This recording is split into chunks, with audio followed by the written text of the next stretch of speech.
Hello and welcome everyone to the Las Vegas Men's Open presented by Kamui and Predator. It's a first round match between Marco TEUTSCHER and Joey Tate, joined along with former Mosconi Cup team member John Schmidt. Welcome, John. Yeah, thank you, Eric. Great to be here. What a match we have in store. Yeah, Joey's going to be a part of the junior event that we're going to have going on later in the week. Experienced player, played a lot for his age. Marco doesn't make it over to North America that often, but whenever he does, he's a force to be reckoned with. Yes, don't let Marco's boyish good looks fool you. He is an assassin, and he can win this tournament. And you couldn't meet a nicer guy. If they put a Fargo rate on how nice somebody was, he'd be about 1,100.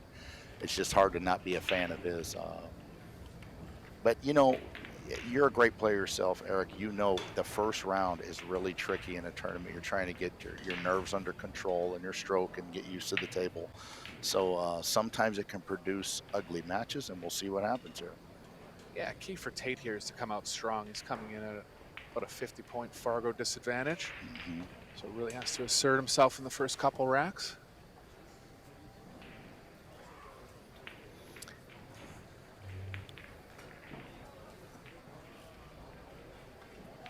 You know, as a person growing up playing a little bit of golf, Eric, there was nothing better than seeing the greens cut and the new range balls at a PGA Tour event, right? And you come to these events and you just have pristine equipment and cloth and balls and chalk, and it's just a dream. Joey Tate is basically in a world championship here on television. The nerves are tingling. Let's go. Going from the side rail to start it off, a bit more of a defensive break, looking to make the one cross in the opposite side pocket.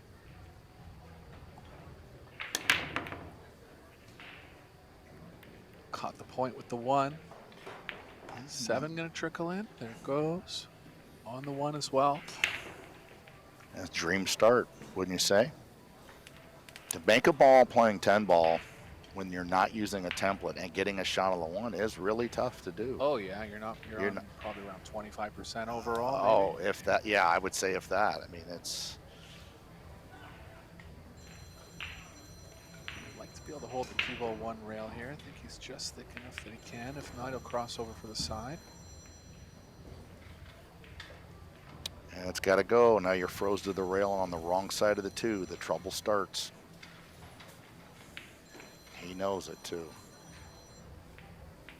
Possible path between the 5-6. He's going to take a look at that now. Distance is an option as well. This is so much harder than it looks when you elevate near a rail like this.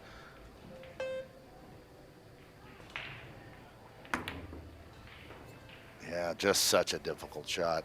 And a nice start for Marco. Yeah, open chance here. Checking if the 6 passes the 8. That'll make the run out a lot easier if it does. If it doesn't, the 5's pretty close to the 6. Should be able to manage position on the short side. This is a real tricky layout, right, Eric? I mean, he's got trouble with the 6. This is a handful, even for a world-class player like Marco. He would be thrilled to get out here. Yeah, gonna look at getting the high angle on the 5 and draw the cue ball below the 8 into the short side on the 6 is the ideal position I'll be looking for.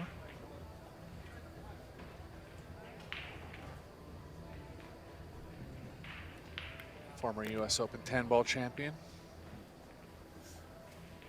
Yeah, he's got a very high gear. When he gets rolling and gets confident, he is dangerous. I've seen him mow down fields where he just beats everybody to death. I mean, the guy can really play.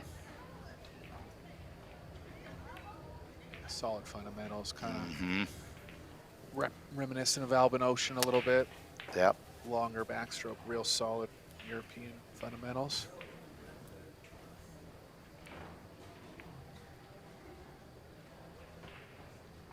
This will be a pretty shot. I think he's going to try to play the 6 in the same pocket. Oh, what a shot. It's all there now. See what kind of break Marco goes with in rack number 2. He's got enough talent to hit it from the middle. What's your take on break attack in these hand rack situations? Yeah, I think in the hand racking, I really don't know what the right approach is. I know with the magic rack what to do. I think I do, but I believe I would hit them from the rail as hard as I could and try to get lucky. You're not really going to be able to play the balls on the side. And if you do hit him from the rail, you have a chance to make the 1. Yeah. Just guarding against if you don't make a ball, it's going to leave the table a little more congested. It's funny, we've seen players win the tournament with both styles of break. Fedora usually goes from the side rail, and he's won a lot of these Pro Billiard Series tournaments. Kachi one year was one of the only players hitting it from the middle, and he won the World 10-Ball Championships with this format, so yeah, it can be done both ways. Now Marco overran his mark a little on the 9. This is a much tougher shot than it might look at home. He's got to focus here and hit this good. What a nice run out. Good opening rack from TEUTSCHER there.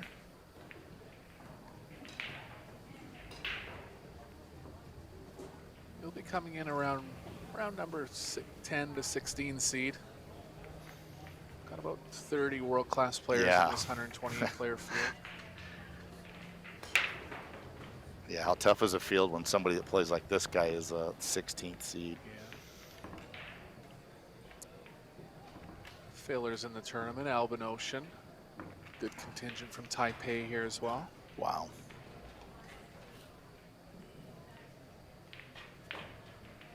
These tables play fantastic. I had a chance to play on it up in Canada, and then I got a table from Predator, and they're just made. They're made with like steel beams. You know, these tables are super solid, play real nice, and they give the best players a chance to shine. Predator Arcos balls, Aerorack, all Predator equipment being used in this tournament. Arcadia Cloth. Yeah, it's exactly what I practice with. Fantastic conditions. These are tight pockets too. If you're not familiar at home, 4 1/4 pockets. Particularly at speed. Right. I had a feeling Marco might go from the middle. Here he goes. Offense break coming here. Chance to make the 2 or the 7 straight back in the side.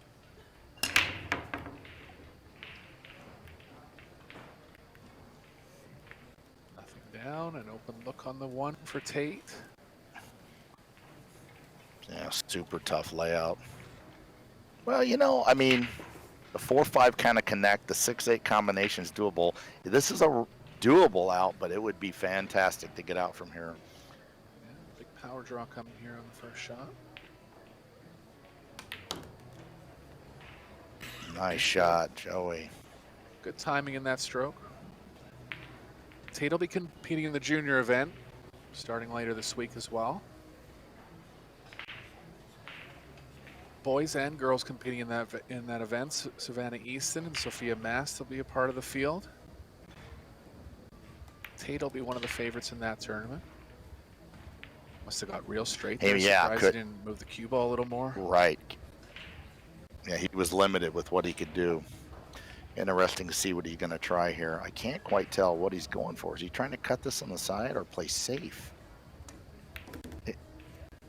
Oh, excuse me. Yeah, I could. Right? I yeah, thought he was playing for the ball. I did too. Oh, geez. Yeah. We'll get familiar with the colors, don't we? Yeah, really. I honestly thought he was playing for the ball near the 5, though. This is my first chance to see him play, but he looks pretty tough to me. I think ideally you'd want to play the 6 over near the left. Yeah. Pocket. Yeah, that or keep more angle off the 5 so that the 6 and the cue ball kind of stay with each other. See what he does here. Tricky either way, as you know, our combinations are a nightmare. Now the 6 is going to be moving to his left.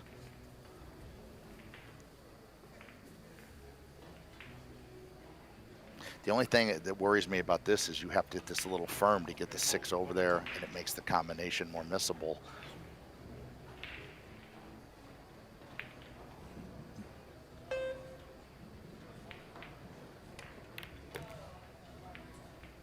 Nice shot. Oh, get off. Nice shot. It's good there. Slightly too much angle to hold for the 7, but he'll just have to hit it soft pocket weight here.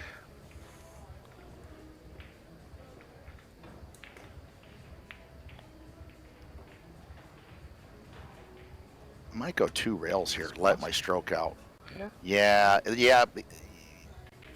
Even though that got away from him a little bit, you won't miss the 6 hitting it with that little cute soft stroke. But either way works, of course. You got to go with what you feel.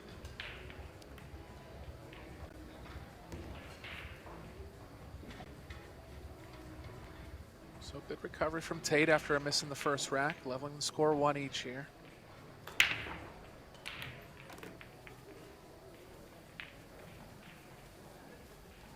Saw him play briefly on a stream that I wasn't commentating in the past, but just watching him in these first 2 racks, fundamentals are real solid. Yeah, he can play. I remember how daunting 25 years ago it was for me to get out there and play the best players in the world and the cameras and the crowd. And this kid here, it looks like an embryo, and he's just handling the pressure like it's nothing. Quite impressive. I would not want to be 18 or 20 years old playing this guy. Yeah, Marco can see he's gonna be in for a test here. A race to 4. I mean, you make one mistake and it can get away from you. Definitely. And again, Tate just asserting himself, letting Marco know that he's in a match, and that's exactly what he did there in rack number 2. Yeah, that was great out.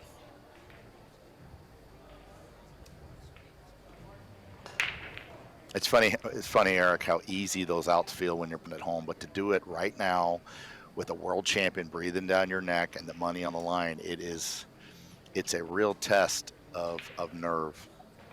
Well, and especially to get the first couple racks out of the way. Right. Yeah, this is their first match, so this is a very jittery thing for even the best players in the world to just get the arm going and get the feel. This is like a golfer getting hit some range balls before the first tee. You know, it's a huge thing for your confidence.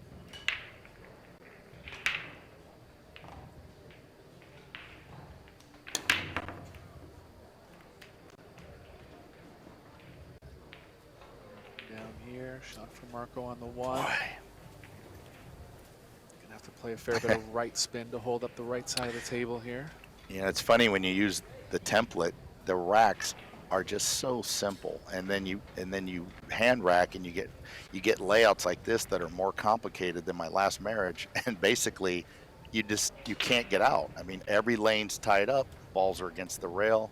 It's going to produce way more innings, way more kicks, and I think it protects the best players though, because there's just so much more play to the game. Yeah, higher level execution, right? It's not yeah. just the, make 3 balls yeah. on the break. And you're straight in, yeah. Every ball is 3 feet from each other, and the runouts are simple. This is what a difference. Yeah. Well, a lot of young players though, I talk to them and they just can't picture how good Strickland and Archer and Rodney Morris and Nick Varner played, because those guys were not using template racks. I promise you, if those guys used magic racks like we have now, their AccuStats would have been even higher. Sure. Well, he just got hooked here. I think he has to go to the jump on the 2. Yeah, short distance jump here. Cue ball's got to get up and down real quick. And even if he managed to make it, probably won't get position, but he'd be happy to hit this ball. This is a big shot here, because you figure to go down 2-1. Using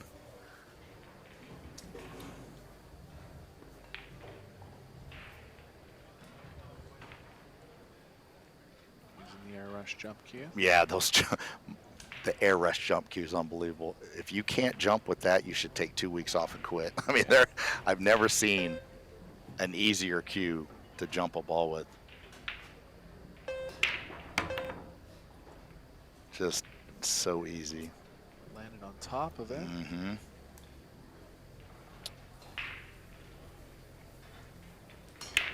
Well, the 6, 7, 8 connect pretty well, so Joey's got a reasonable chance here, but the 7 to the 8 is going to be interesting if he can get that far. Would you consider 2 rails forward Yeah, here? Kind of looks like a draw, but yeah, I think either one, kind of whatever you feel would work. The side pocket's huge here. He's got to watch scratching. Oh, he caught it a little thin. Oh, nice rub there.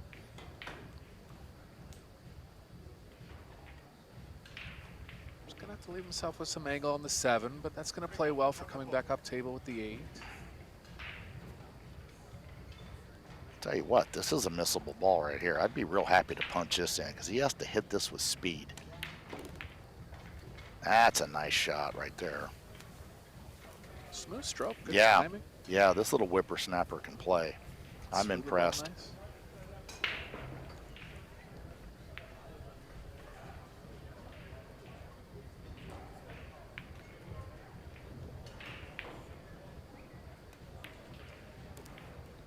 Opposite eye dominant, can see that there. Yeah, that's always interesting. Like Suke, they look out of their left eye and their head's kind of cocked over to the side. Right. It's heavily opposite eye Right. dominant, Right. almost as much as Ocean. Yeah, right. The 7 to the 8 is going to be difficult because I don't believe you can go off the side of the 9. I think the cue ball is going to get in behind the 9 and clip it coming off the back rail. Yeah, he might have to This favor an is angle where he puts a bunch of left. right. That's right, Eric. Nice shot. Yeah, no, this is perfect. He's got a chance.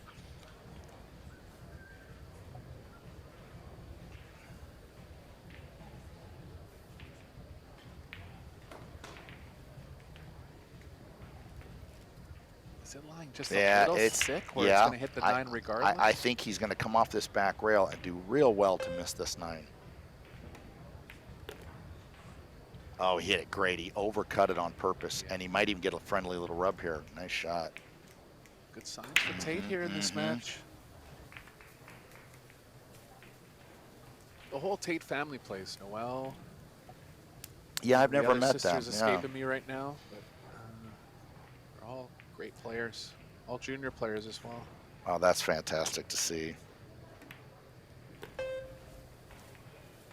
The sport's growing. Predator's doing so much for the sport. They're putting on events for the men and the women and the juniors, and just huge money added. They've absolutely revitalized the sport right. in North America, no doubt. Nice shot. He really got through that nice. If you let up on your stroke there, you can really chunk that ball and scratch on the side. But he put the RPMs on the cue ball just like he needed to. Man, nice run out. Yeah, lead for Tate now. Be breaking rack number 4. He's been successful on one of his 2 first breaks. How old do you figure Joey is? About 20, maybe? Not even that old, I don't think. I'm trying to think of what the stipulations are to enter the junior tournament. Usually, typical junior stipulations would be you'd be 18 or under. So wow. somewhere in that Golly. range. I started playing pool at 18, and I was about a 7 Fargo. That was terrible. It's amazing to see somebody this young play this good. I remember hearing that, and I was thinking that most world class players started when they were like around 10. A little younger. Yeah, I started at 18. I started a little younger. I was a golf nut, so I thought pool was pretty neat when I first got into it. That was in your home state, or? Yeah, that was in Southern California. I just I saw a guy draw the cue ball, and in golf, you can make a ball spin back, and I was like, whoa, how'd you do that? And he showed me, and here we are 25, 28 years later. Well, no, 30. I'm almost 52, so this is 32 years I've been playing.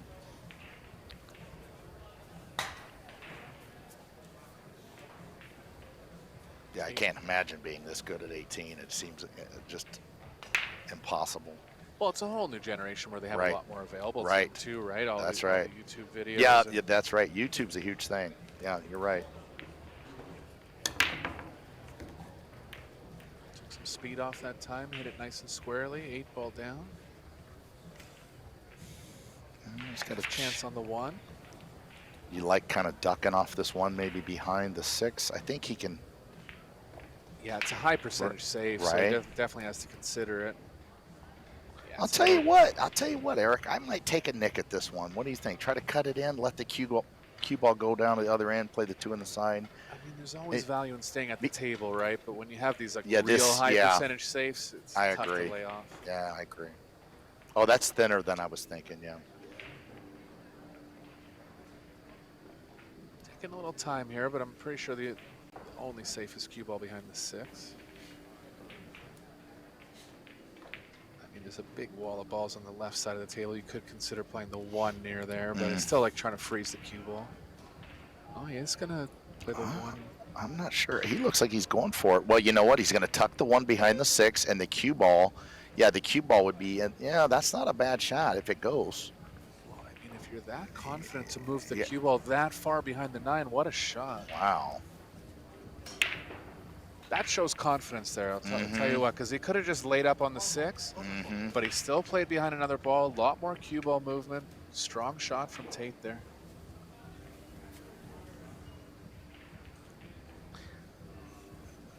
You know, I don't know about you. I haven't played enough of these events, but Marco's already got to be thinking like, wow, I'm going to a shootout. You know what I mean? You already start trying to picture the shootout in your head. Yeah, so the original format was if you split the first 2 sets, you would go to a shootout automatically. They amended the format now where a third set is played regardless, and if it goes hill-hill in the third set, then they go to a shootout. Oh, great. Okay. Yeah. But that was the format for the first couple years. Okay. I think this is a good change. Yeah, that's a good change. Yeah. He's got to get around this 2. Oh, no, 2 was huge. Well, advantage Tate again. Oh, yeah. 2's lying a little funny. He has ball in hand to manage the position here. Yeah, you give these great players ball in hand, it's amazing what they can do. They usually figure something out.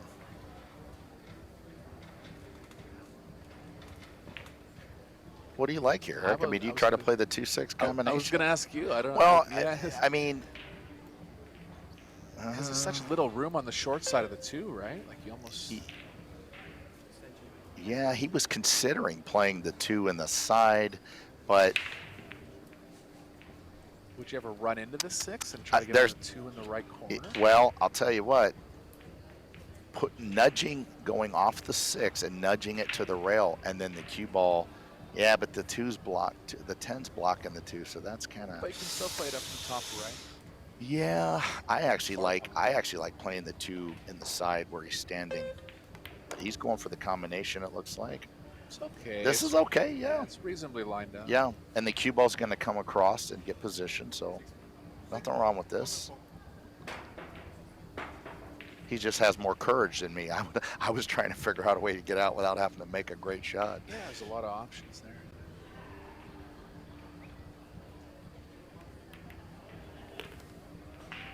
Nice shot. It's good now. Rest of the rack looking pretty good. You know, when I was coming up in pool and, you know, going to the big pro events, I mean, there was just no such thing as some 17 or 18-year-old that could beat you. And just never. Right. And now there's 10 or 20 of them that you can get beat by. Well, I remember a story from about 4 years ago. I can't remember the player's name. I apologize, but he was from some island in the Caribbean where like they don't play pool. Yeah. I just know. And the kid won the World Junior Championship. I'm like, how is this possible? You're not even around other good players. Yeah. But it's because you're watching on YouTube. You're watching all the instructional videos, and you know, obviously had access to tables. But that's still impressive. Own, yeah, right? That's still impressive. It wasn't like that back in the day. No. You had to get out and play and get your seasoning in.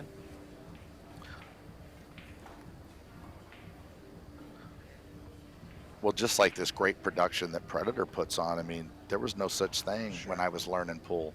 You got to see pool on ESPN once a year. It was horrible, and we still loved it. But this, every week, you can see up close. It's just fantastic.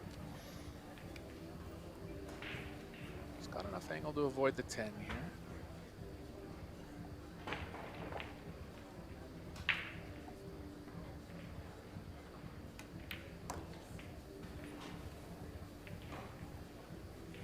Shot down the line of his fundamentals there. Stood up just slightly on the forward stroke, but he's definitely solid over the ball.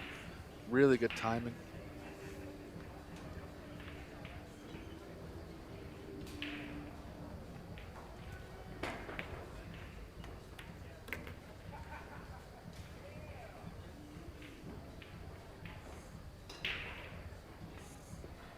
I'll tell you, this can go wrong right here. This is just thin enough to where you can't draw it up the rail that easy, or you have to really dig into this cue ball and you can miscue.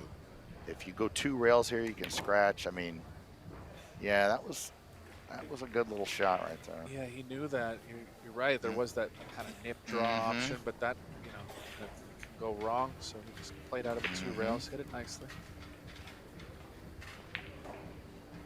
So Joey Tate coming with a strong performance here so far, getting himself on the hill in the first set. He'll be breaking in rack number 5. Positive signs here for Tate, coming in as the underdog. Well played so far. Yeah, I'm impressed. He's played fantastic.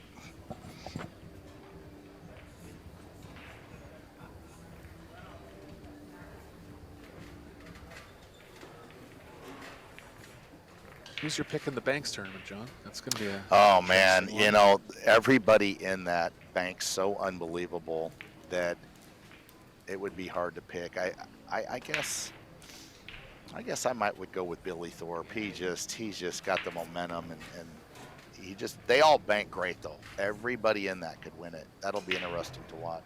Look for Justin Hall as a dark horse there. Oh, yeah, Justin rips them in there. Great. They're all such talented players. It wouldn't surprise me whoever wins it. The fans will get a real treat. It's fun to watch those guys when they play by the rail and they start being encouraged to go for 2, 3, 4 railers. And man, I think Mike DeLauder made 11 4-railers in a row once at the Derby practice. And yeah, I'm serious. I couldn't believe it. I kind of thought I was a little bit of a bank pull player for a minute. And then I heard that. It's like, ugh. 7 different tournaments, 8 different tournaments, including this one on offer for you this week. It would be a great week. Amazing. Great 10 days, actually. Crossed the rack a little bit there. Didn't get quite a solid connection with the 1. 9. There, almost 9 almost spun in, but no.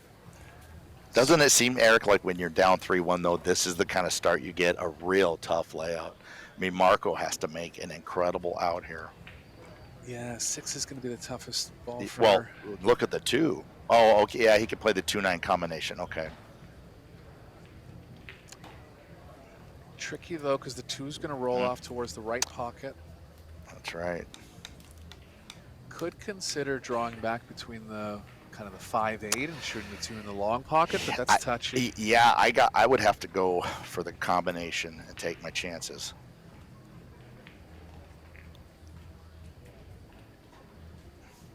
Marco's bulked up a little bit. He's put on 20 pounds. Maybe he's bouncing at the bars on the weekend. Yeah, he played the Jay Swanson Memorial Tournament over at Griff's. It happened to be a Monday and Tuesday tournament, kind of just a warm-up tournament for this Las Vegas Open, and all the male and female players playing here at the Rio this week. Pia Filler and Rublin Amit were in the tournament. Rublin Amit actually beat Marco in the tournament. Oh, really? Yeah, Hill. So she's playing well. Yeah, the reason he's looking at this is because he knows that 2 is going to move to his left, just like you said, and so he's trying to figure out a way to what speed he wants to play this. Yeah, like where the 9's playing, it's almost like it's always going to hit the left side of the 9. Yeah. Yeah, when I first started playing pool, I'm thinking, what is he pondering? This is such a, I could make this.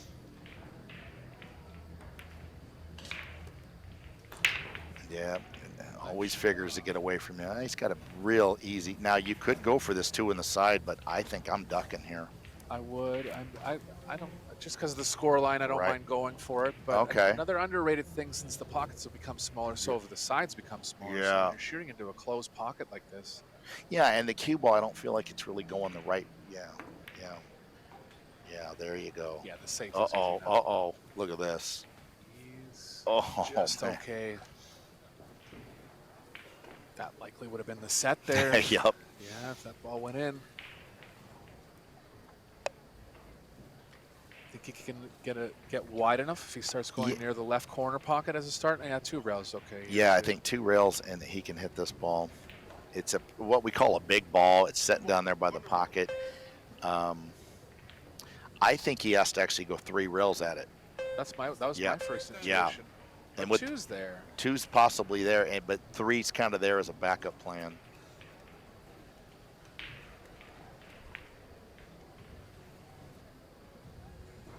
kind of speed you like hitting these kids? Well, the softer you hit it, the more it'll open up. If you're going to go for the 3-rail, commit to it, you could put some pace on it.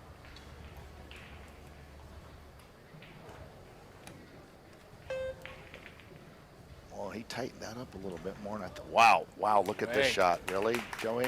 No And way. he's straight in the side. Okay. Joey's flashing gang signs over here. What a shot. Look at this. Well, other than that elevated 2-ball in game 1, what a set he's right. Marco's thinking, welcome to the Pro Tour. Good shot. Yeah, it was. He's there now. A little bit of specific movement from the 6 to the 7. He's kind of playing kind of in the way of that track, but he can get an array of angles that'll play him over there. Just get close to the 5 here so you can really feel the position on the 6.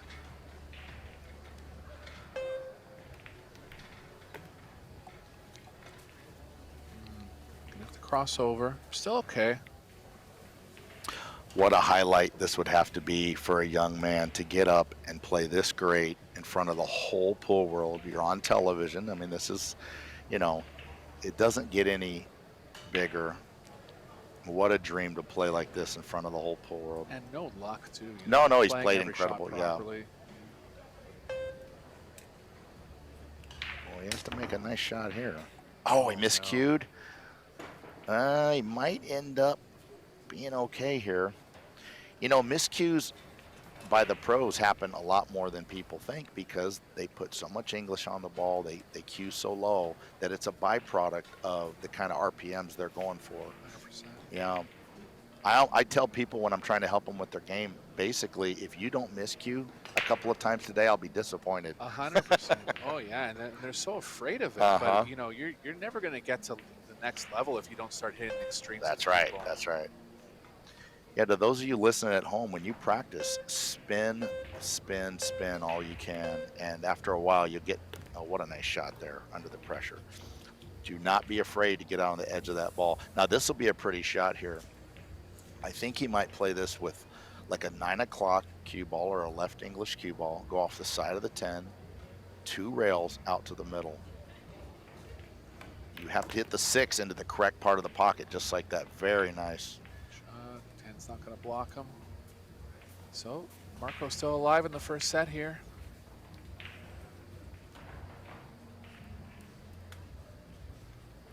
Did you not think that Tate could have just followed the 5 across one? You know, I did think he was going to do that, but I know that, you know, from my perspective, he can see down the barrel better, so I try not to question great players. But I got to admit, I really didn't see the draw come in there. He caught me off guard. He caught me off guard with it. Yeah, it must have been a little straighter than we thought, but he might end up regretting that miscue, that's for sure. With Marco, you have to put him away. He's such a good player.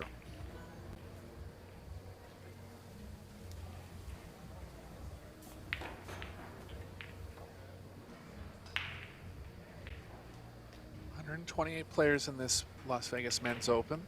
They'll be playing a double elimination format down to a single knockout final 32. Yeah, that's a good format. So both players will be pushing to advance here because it'll take 4 or 5 wins on the loser's side to make it back to the final 32 if they lose in the first round.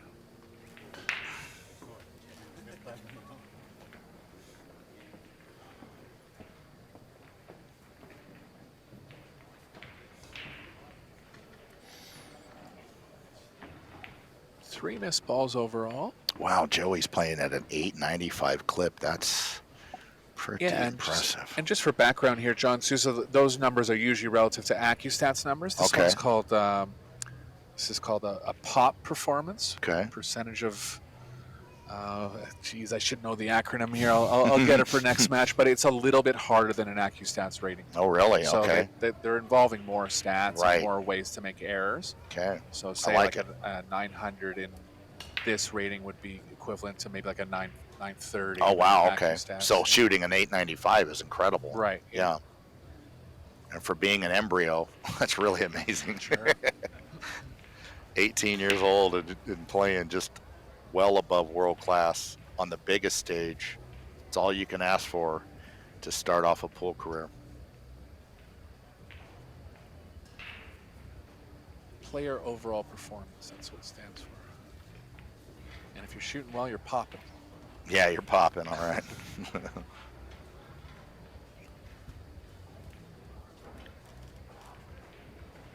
TEUTSCHER broke from the middle on his first break, going over to the side rail here.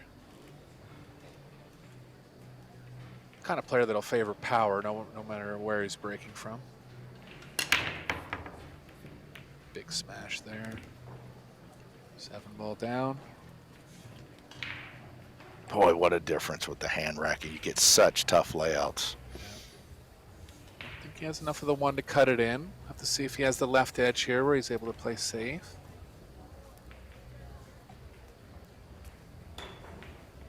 Yeah, you can tell by the facial expression. He's hooked. Not too happy with it. I like pushing here. I think you've got to just push over to the... Yeah, right about where he put his cue would work. Tell you what, though, Joey might just try to cut this in. You know, you get a young player, they don't even know what playing safe is. They want to go. There. Yeah, they want to shoot. Yeah, and if you make it, you come across twice and you're on the 2. Yeah, position's reasonably natural. Yep. New cloth, you can use the long rail here to kind of help pocket it. Gonna have to hit it at some speed, so it's gonna have to be pretty well targeted.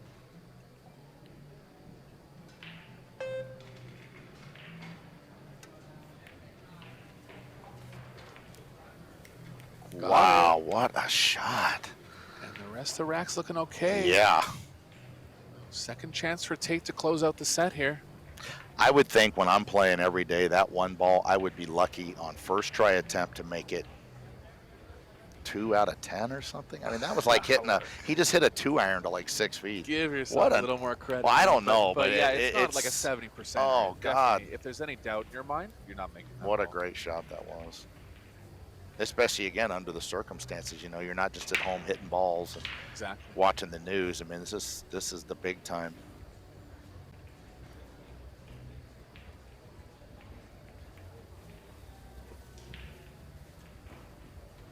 You know, I always equate everything to golf because I just remember how nerve-wracking the first tee was. And in pool, I feel like every rack is like the first tee. You feel like that for the whole week. It's just unbelievable, the nerves and pressure. And I'm kind of a high-strung person, so when I get under pressure, I might feel the heat worse than, you know, somebody like Evan Lunda, who's real chill. He takes an hour and a half to watch 60 minutes type of guy, you know what I mean? Well, there's very few sports where it's all up to you. Yeah, right. You know, and like you could throw tennis in the mix, but tennis is more of an action sport, right? You're just That's right. reacting to what Yes, happens that's right. during the play. This is like Yes, pool and golf. nothing happens until you move, and Yeah. it's just if your nerves are getting to you, you can really, really stink it up out there and play terrible. Joey has just impressed me. Referee looking on, making sure all ball fouls here, making sure the 9's not going to be moved on that shot.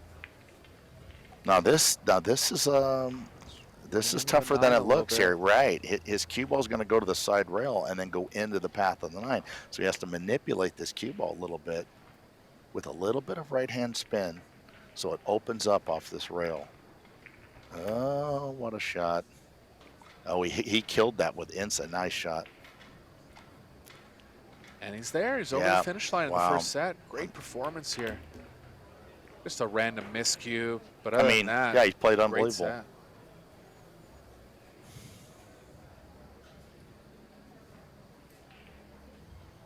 Well, I have a friend where I'm at named Tyrell Blowers, who's 20, and he plays incredible. He's about a 730 Fargo, and I honestly think that's low for him.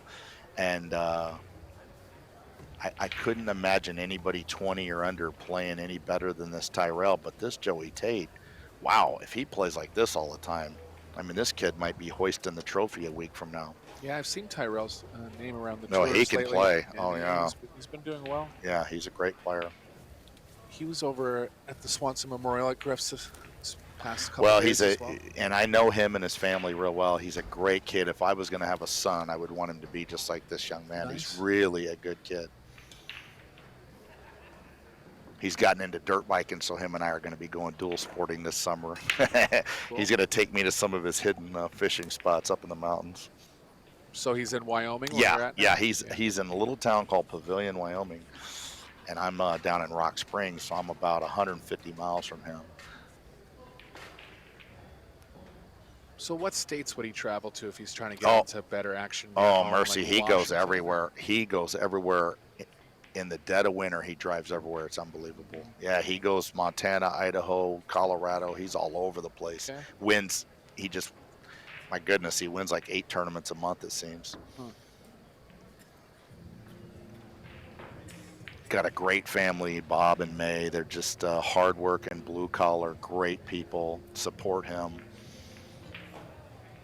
They've kind of adopted me too, so yeah, I'm proud to call them friends. Looks like the players took a little break here. Yeah, they're allowed about a 5-minute break in between sets. But we'll stick with you. Las Vegas Men's Open is the only tournament going on today. Tomorrow is going to be the first one-pocket exhibition match with Tony Chohan and Francisco Bustamante. Oh, that'll be great. Yeah. I'm looking forward to that. Yeah, Bustamante did well at the Swanson. I didn't see the final results, but he was in the winner's side final. Yeah, he's a great player still, and that'll be fun to watch. That's 2 guys there that have about 100,000 racks of one pocket under their belts. Sure. They know what they're doing.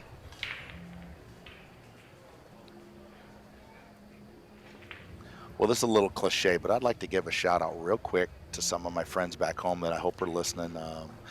Kyle and Danny, Jason and Haley, Josh and Lori. Love and miss all you guys. Hope you're doing well. And it's a real honor for me to be here and be part of things with Predator. I haven't been out in public in about 2 years, so this is a lot of fun for me. Good to see you again, Eric. I haven't seen you in about 5 years, buddy, but you've always been one of my favorite people in the game. Appreciate it, yeah. Unless I'm playing you, then I hate you. Did we ever really play? No, I don't think. Luckily, I never have had to play. You're a great player. We call you Big Red for a reason. Yeah, I think bonus ball we might have played a match or something. Yeah. If anybody's ever looking for a little trip as far as pool stuff, you might not even have ever heard of it. It was defunct for about 10 years now, but it's a really interesting game. There's still footage on YouTube. You just put in bonus ball, billiards, or might have put a little pool hashtag in there as well, but it'll come up. It was a cool game. Yeah, a team event too. My team was Mike Davis and Charlie Williams. I remember Warren Kiamko, Strickland, and Larry Neville. That was a super tough team, even though they almost, they almost like quit every match. But Earl was at the height of his kind of, himself around that time. Oh yeah. Oh, Lunda's. I'll tell you something about this Evan Lunda. He's a great player, and he's a super respectful, win or lose, and but his table presence is very chill, very laid back. But man, can he really plays an unbelievable bank and one pocket player, and he's so good at those games it overshadows his rotation.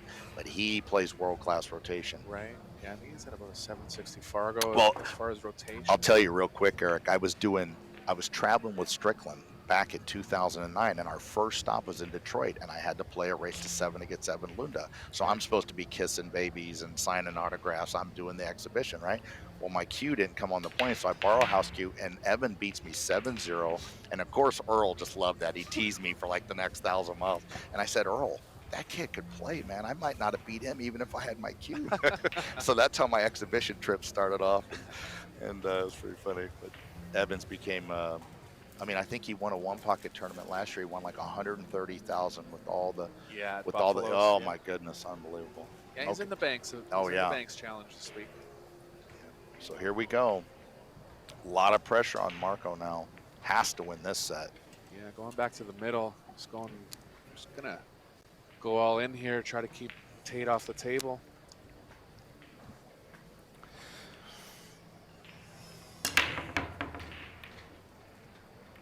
Nice hit. Yeah, that was a good one hit. would have went, but the 5 got in the way. And he's left an opening for Tate here. Yeah, the one connects to the two. I've never been a fan of saying like, oh, this is an easy out, because there's no such thing. But this is about as good a start as you could hope for, because the one connects to the two, kind of drips you to the three. The 3 to the 4 transition is probably the most difficult. Yeah, well, the thing about this rack that's kind of rare for 10 ball is that the middle of the table's open. Usually in Right. 10 ball, the middle of the table is more congested and it just makes running out much tougher, but the middle of the table's open here, so.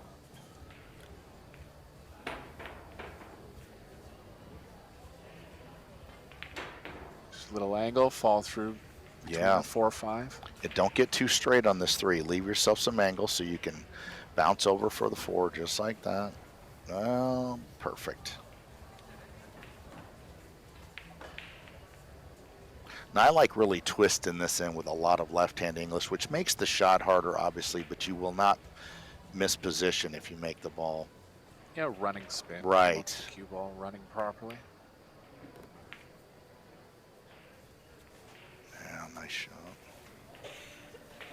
It's good here. Yeah. As long as you can avoid the 9 going towards the 8 off the 7, should be fine there. I should just get this youngster to sign my case now, because he'll be on a Moscone Cup in a few years. From what I'm seeing here, I'm really impressed. I did not know he played this well. I didn't either. I mean, wow. I mean, he basically looks like Joshua Filler up there. He's just running out from everywhere. I agree, and you know, it's one thing to run a rack, but it's just the way that he's doing it, right? It's clinical, you know. It's and he's doing it against a fire-breathing dragon on television in the biggest tournament in the world. That's really impressive. It's different when you're playing a match where you know you're a big favorite, nobody's watching, but this is something right here. Still has angle going to the left here. Bit of left spin, help the cue ball run down. It's always fun to call back home after you lose a match like this to a youngster. And hey, what happened? Well, a 5th grader just beat me. Yeah. And you're walking around with your sponsor patches like you're a big deal. And some kid that's still in like middle school just drilled you. He's got a legitimate chance to win this whole match. Unbelievable. Great performance. It's good. It's as good a pool as I've ever seen by an American player this age. Agree. Right? Yeah. I mean, I can't think of anybody to play like this that's this young.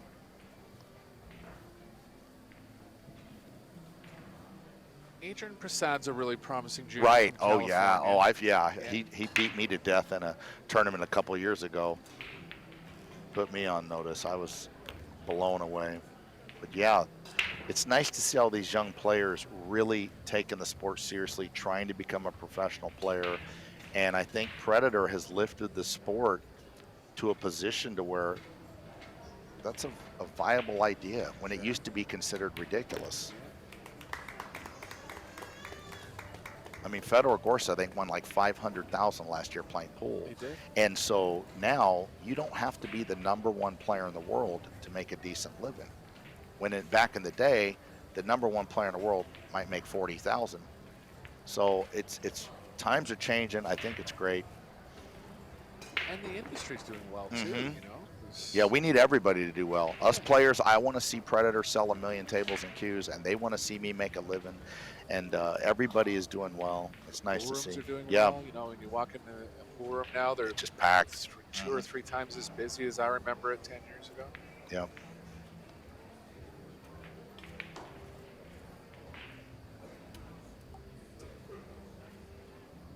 Boy, those lights are fantastic.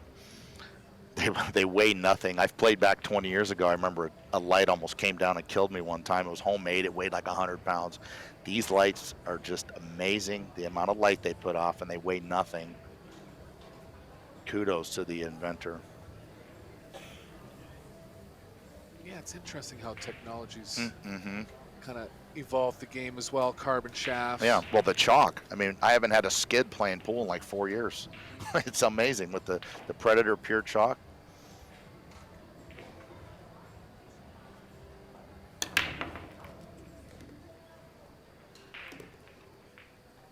Not hitting at full speed, but getting decent results. Is he on the 1 here, John? Yeah, I think so. with new cloth, it takes quite a bit to get the cue ball to release out of that corner and get on the 2. But I'm not saying Marco took him light, but I promise you, I was guilty of it too, thinking, well, it's a youngster. He'll be nervous. He'll miss balls. I guarantee Marco is thinking, like, what is going on here? Sure. And you know, it's funny, when you come in as the underdog and you actually kind of put the other player back on their heels, like they're like, whoa, you know? Yeah. It's hard to do. Yeah. That's exactly what he's doing right now. Yeah, well, he's not just winning, which sometimes the balls will just let you win ugly. He is playing like just, you know, the #1 player on earth. And I'm blown away watching this. Some work to do to get properly on the 4 here. Just thinking about what kind of angle he wants on the 3. Cue ball's going to play around 2 rails. Is he going to try to break it out here? I tell you what, that wouldn't be crazy to go 2 rails here with bottom right English and try to clip the 4. Oh, this could work not too. Hit it at that speed. He didn't. It goes in the top left. He has the angle to get the cue ball in that area. You know, I like that, Eric, and I also wouldn't be against just drawing right at the 10 here. Does it pass the 7? I guess it does. Oh, well, if that's the case, then do that. Sure. Yeah, sure. Oh, yeah, he's, man.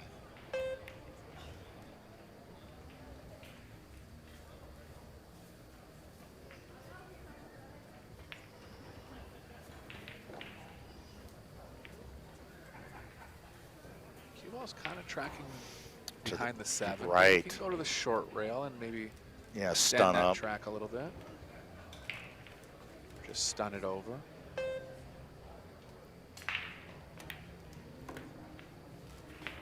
Wow, he hit it with inside English. That took guts. Nice shot.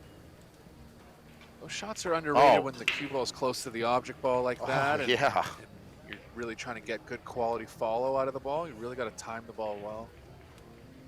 Now, this is tough. Whenever you're frozen to the rail like this, anything's missable. This is a big shot right here, and he knows it. Yeah, that's a super difficult shot. Much harder than it looks. Oh, and that's the momentum shift Marco really needed. Yep. So really, first kind of open table mistake from Tate there. Marco's very likely to see what happens. Yeah, such a hard little shot when you're near the rail. Yeah, if there's anything, he stands up just slightly on the forward stroke. He might have knew he missed that one, so he came up a little more. That's right. But ever so slightly. Just and well, you know who else did that and was one of the best players? One was Danny Medina. Okay. Kind of before your time, maybe. You've seen him play, right? Remember, he used to kind of raise up. Interesting. Freewheeler. Oh yeah. Oh, he could play one. He came to my hometown one time, like 120 player tournament. I think he got like 3rd. Yeah. Oh yeah. Well, in the 80s was really his prime. Like in the 80s, somebody go to Denver, Colorado, you could win the whole city if you could beat him. Sure. But not many people did. No, not many people did.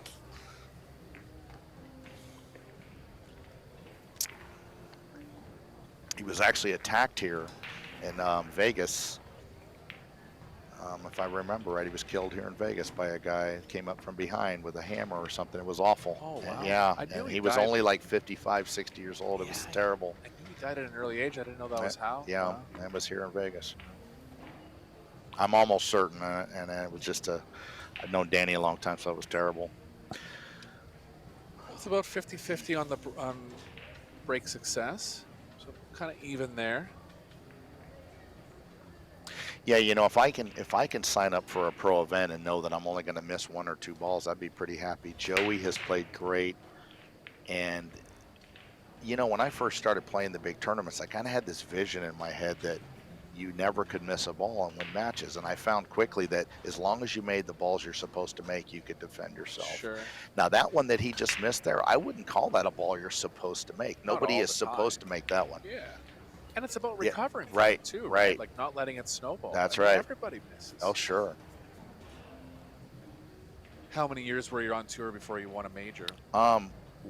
Well, I won the Reno Open on my third pro event I played in, but I was you? 30 years old, so I'd been on the road for years playing the best players in the world. So I really was a rookie that wasn't a rookie type Sure. of thing.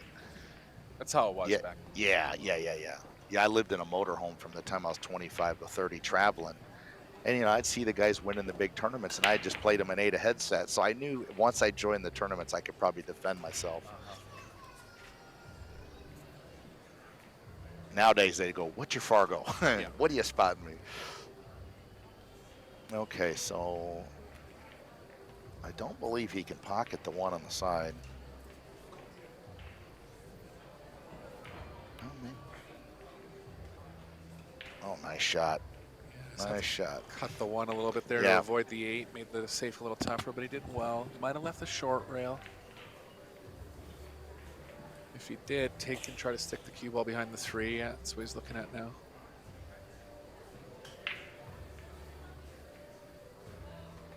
Oh, yeah, he can go in between the 8-10 possibly. Well, he's got to swerve it, though. It's a little tougher to stick the cue Yeah, ball this here. is tough. Slow speed. Go for the no rail. Yeah, That one. good shot.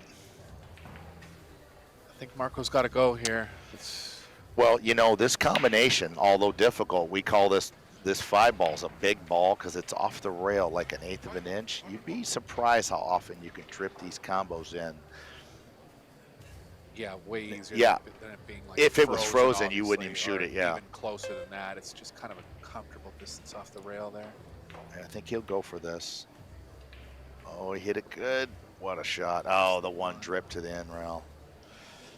Yeah, that happens quite often. What do you like here?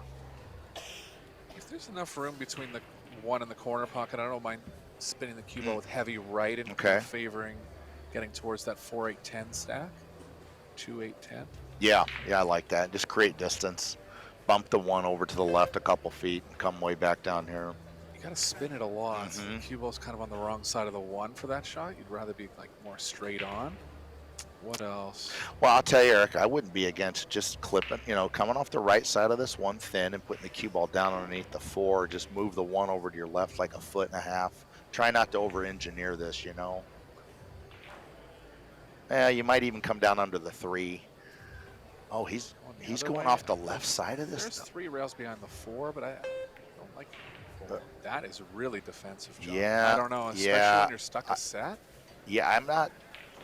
I understand. I don't blame him. Yeah, sometimes you're just like, don't do something cute. Just hit the ball.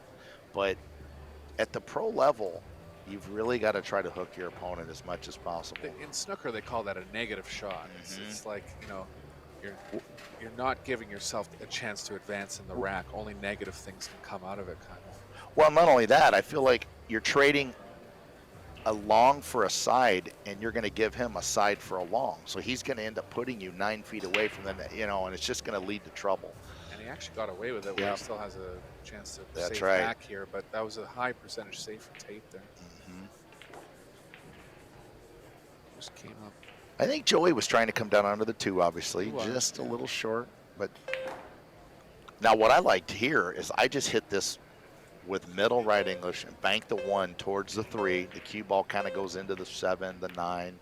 Yeah, just like that. He almost got the double kiss. There's room to pocket the 1 here. I feel like he can beat the scratch in the short rail. Have to get a second look. As good as he's played, he might as well just go for it. I mean, he's feeling it. You couldn't put a gun on me to shoot this, though. I'm a coward. Yeah, he's actually into the scratch on the, if he plays on the right corner, so he's going left here.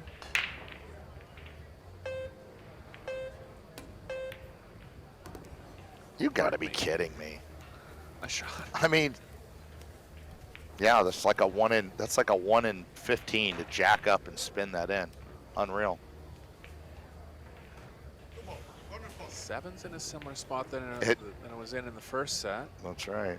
Well, he's playing this in the corner. Now this takes guts. Instead of shooting the side, this play. Okay, nice shot. I would have favored the side. Right. That was courageous.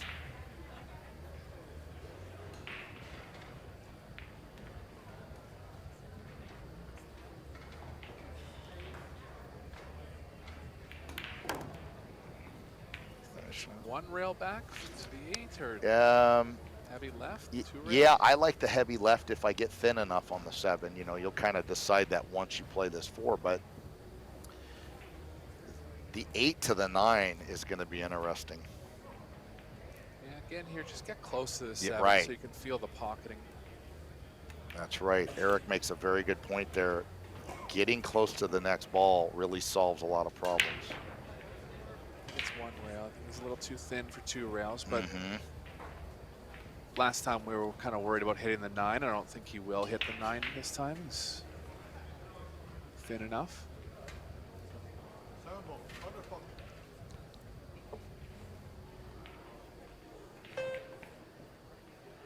Oh, he is going into the 9. Oh, he missed it. Wow, how did he? Uh-oh, uh-oh. Well, now it gets interesting. Oh, he has to make a great shot right here. 3 or 4 rails around. Yeah, and the 10's huge. The scratch is huge. The miss is huge. This is super tough. Other than that, it's a piece of cake. Sure.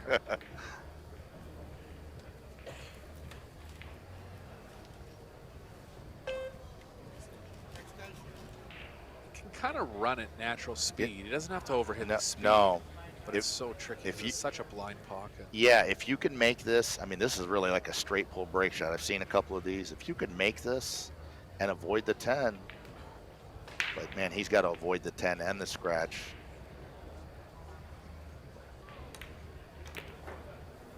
What a shot. It's going to hit the 10 right in the mouth. Ah, little unfortunate. Cuts there, but it's tough. Boy, what do you do here, Big Red? Do you I think cut it in. I think it's new cloth. If you can cut it in, absolutely. I think the coward in me, I think I hit this with middle right and I drive the 9 ball down past the 10 just on the right side of it and leave the cue ball up there. Oh, well, that's not bad. Get behind the 10. No, you're not going to get behind the 10. Boy, what do you do here? Banks are open. Yeah. Sometimes you have to go. Yeah. You get in a spot like this, you might as well shoot the bank because the safety's not easy. Well, he's playing a 9 there. Yeah, I kind of like the other corner. Well, yeah. Because the cue ball's going to have too much energy here. Well, you know what he's doing. This is kind of interesting. Even though the cue ball's moving into the path, he's going to put the cue ball down. Oh, I see what he did. He's playing it behind the 10. Well, that was pretty crafty. Yeah, that's pretty, look at this. He hit it great. Oh, what a shot. Real first option here, but the cue ball's playing towards the right corner pocket. I think, if anything, it'll go a little thin into the short rail. Marco got a little unfortunate that the rail first is playable, but big shot for Joey here. Oh, huge shot. It's possible.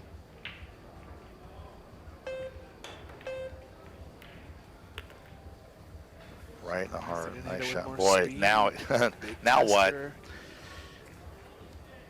You got to try to play this in the side and just, I don't know. I think the best players in the world might make this half the time.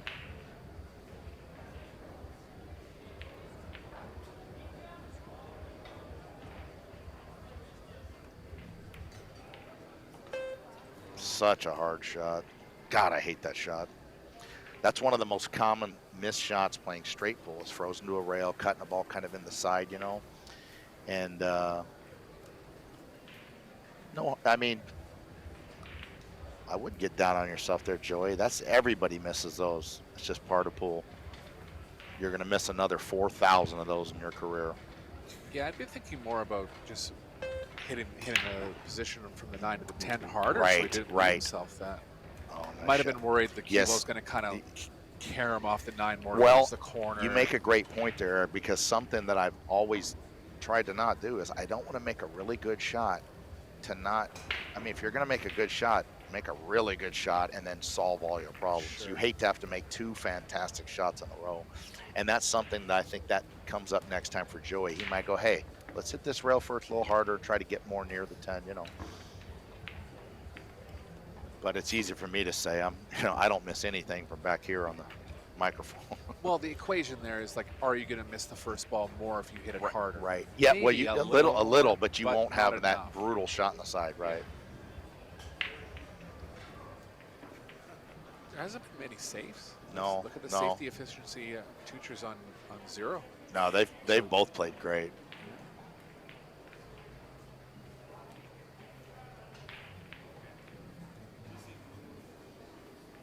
That was in the first set. He's had to shoot a couple safes in the second set here. Back to the middle for Marco.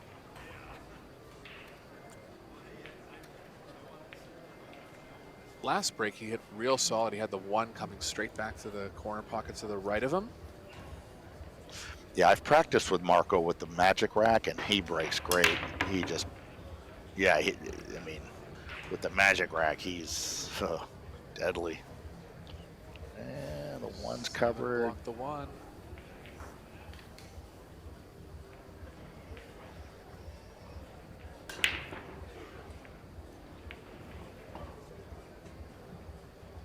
That's the left edge of it. Can try to use the 7 as a blocker here, kind of cross the 1, and get the 7 in between the 1 and the cue ball.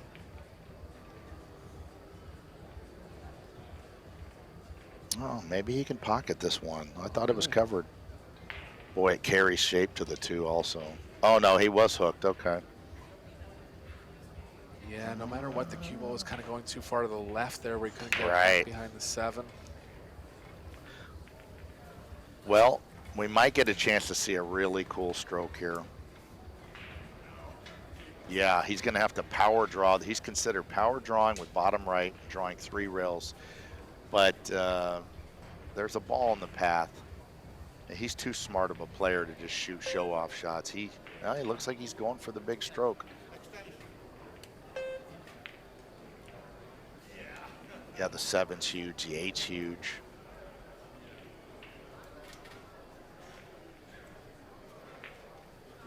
Man, this would be a fantastic shot to rip this in, miss the 8-7, and get on the 2. 350-yard drive. Yeah, par basically, 5. that's exactly what it is. It's like, I mean, honestly, I think harder than that, because those guys can get up and do that all day, every day. This is like, yeah, this is an amazing shot. Boy, he's painted himself into a bad spot now. And the problem with this is now you figure to break out that 9-5. I like kicking at this maybe real soft, you think, so you don't disturb the balls too much? It could break it out, but it also could serve as a blocker. I'll tell you another thing, though. That 9 looks wired off the side of that 5 cross side. I might play this with pace and call the 9 in that side. I mean, sometimes they're just wired up.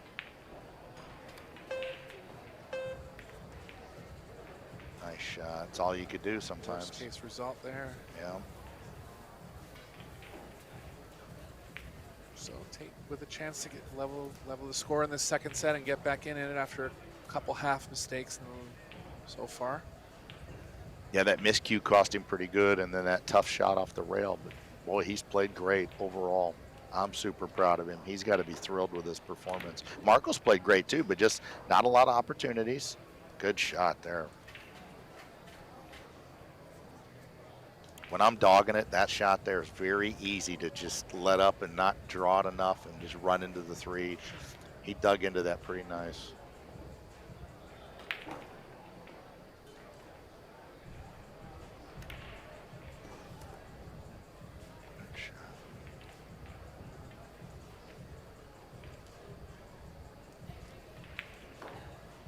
Little straight here, but he can still develop angle going back up table. So many ways to play this one. I kind of like coming straight up and playing the 5 in the corner on new cloth. You see how it didn't want to let go? Now, if the cloth is broken in, it's easy to get on the 5 on the side. He pulled it off. Yeah, the rails just kind of play softer with right. the brand new cloth. Yeah, which is good and it's easier, but you better be used to it and better. Especially when the cue ball's kind of going like 90 degrees into Right. the rail. If you're going on more of a 45 into the rail, it doesn't matter as much. Oh, get out of there. Okay. Well, big draw stroke. This will be cool looking, yeah. Do you like coming off the side rail, overcutting the 6 to the left side of the pocket, or just a full hit and draw straight back? I'm gonna hit it half ball. Okay. Yeah. Let the rail help you.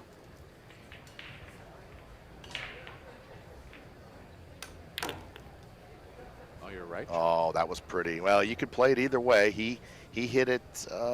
Did he overrun a little bit? Just a Pretty little. good. That was a heck of a shot. Yeah, he did overrun a bit. Now this shot here, you know, you want to hit this with a middle right cue ball. This is just a lot harder than it looks. Oh, biggest issue is Yep. the cue ball's tracking Right. towards the side. I think you have to stun past the side, but the cue ball's kind of playing into the 9. I would play this with a high right cue ball and go to the side rail and then play the 8 into the same pocket. But, you know, he's got to do what he feels is right at the moment. He might be going like around the table. Oh, wow. Okay. Wow, what a nice shot. Yeah, that was great. Thought he was a lot closer. I think that was even harder to do than, oh yeah, he was thin. Yeah, I don't believe my option was available. Nice shot, Joey. But again, you know, playing great shots. Yeah. Oh, is yeah. Impressive stuff. Oh, yeah.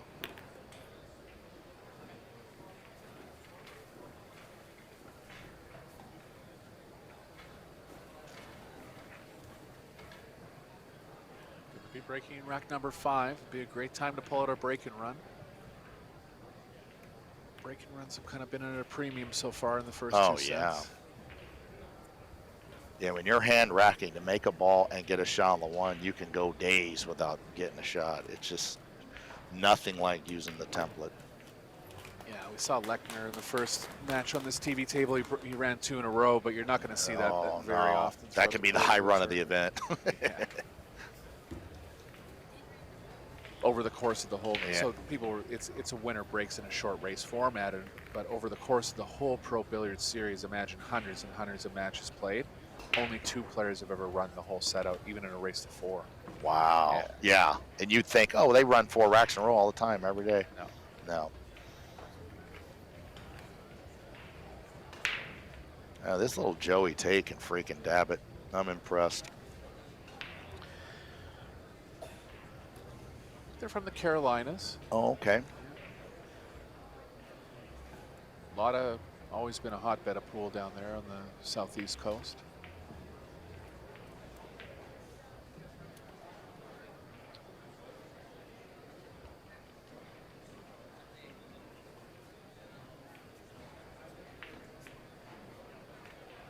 Those Arcos balls play so good. I've played a lot of pool with these pool balls, and I don't know if they're made different or what, but they just play great. I love the cue ball.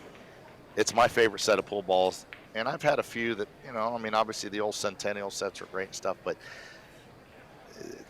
Predator really has got it down to a science with the tables, cloth, chalk, balls, all the cues. It's just, I'm thrilled to be able to represent them, and I really wish my career could have started with equipment this good back 25, 30 years ago, because I've switched over the years. It'd have been so much simpler to just start with my P3 at 18 years old, you know. What was your first? Oh, I mean, it was like a tree branch with a, I mean, it was a, you know, like a McDermott with a Bob Hunter shaft. And back then, that's what we played with. You played with a tree branch, you know. Deflects 2 Yeah, oh, it balls deflected. over. It deflected like a van. I mean, it was a joke, yeah. Nothing for Tate there. Marco's right on the 1. Yeah. Those balls really didn't react like he was. Oh, the 4 came close. Yeah, this is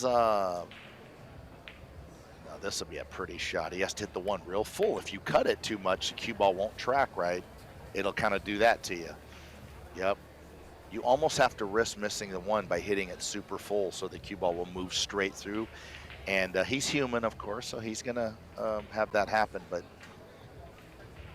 yeah, big trouble.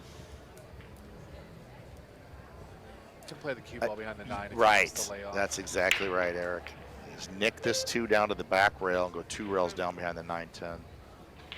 It's kind of a little 1 pocket shot here. He's looking at cutting it in. Oh. What's he looking on that angle for? Wow, this is impressive. Well, he figures the 4 is blocking the scratch on the other side, I guess. I mean, man, I'm surprised he's shooting at this. the problem with these, when you miss them, they just hang right over the hole for your opponent. Wow, what a shot, man. Well, there's a reason he's a world 10 ball. I mean, that's gutsy. Is the cue ball running into the 10 here?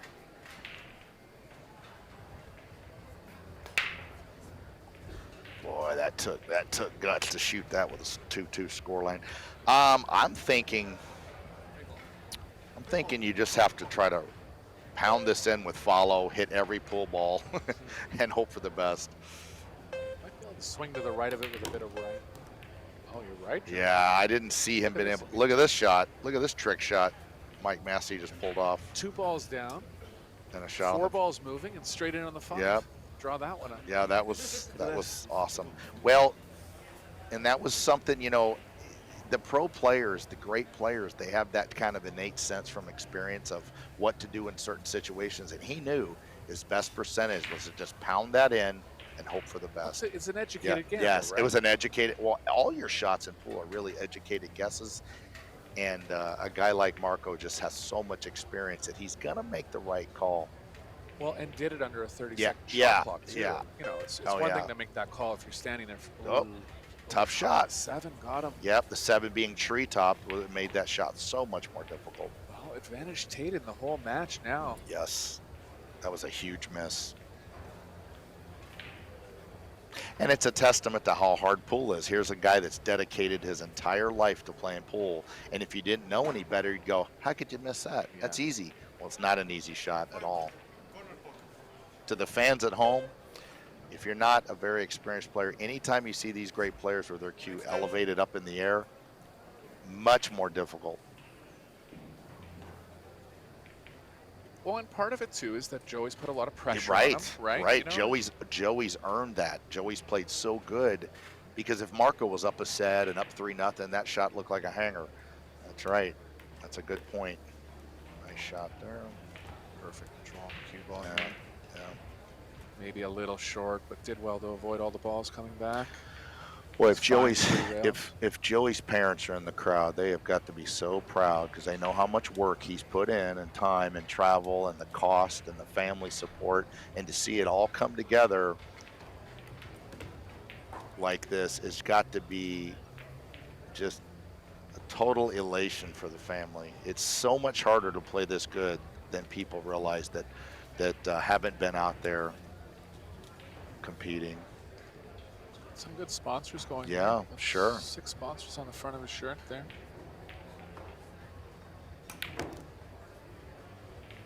Nice stroke. Uh-oh, the 9's huge. Look at this. No, not the nah, that's just unlucky. That's a little unlucky, because you couldn't do that if you tried. Well, he kind of had to get near the 9 regardless, and to end up right behind it. He's not done yet, though. 2 rails here, right, John? Yeah. Yeah, because then your cue ball might run safe. But do you go all in, or do you hit it with more speed where it's going to be more Yeah, speed? I put a little more speed on it and say a prayer. I mean, you're just going to do well to hit this ball. Good shot, really. I mean, for the circumstances. Well, he's going to have to go up and down. Yeah, because if you drip this 8 in real soft, you risk missing it. This is not easy, because Marco has to pound this in and then have the cue ball travel 15 feet. And the top is going to kind of overrun the rail, too. That's exactly right. That's exact. Sometimes you need to elevate on this a little and hit more center ball to get the cue ball to react right. This is not as easy as it looks. Yeah, the cue ball did exactly what we said it might. It kind of arced and held on him. Now make sure you overcut this 9 and put the cue ball down behind the 10. Yeah, Joey's still in an okay spot here. Yeah. Isn't it funny how hard pool is? That 8 was an inch from the hole, and he's still in trouble. Yeah.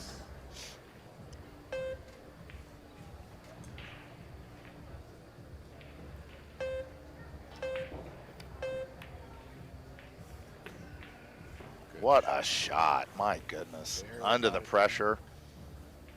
He's good.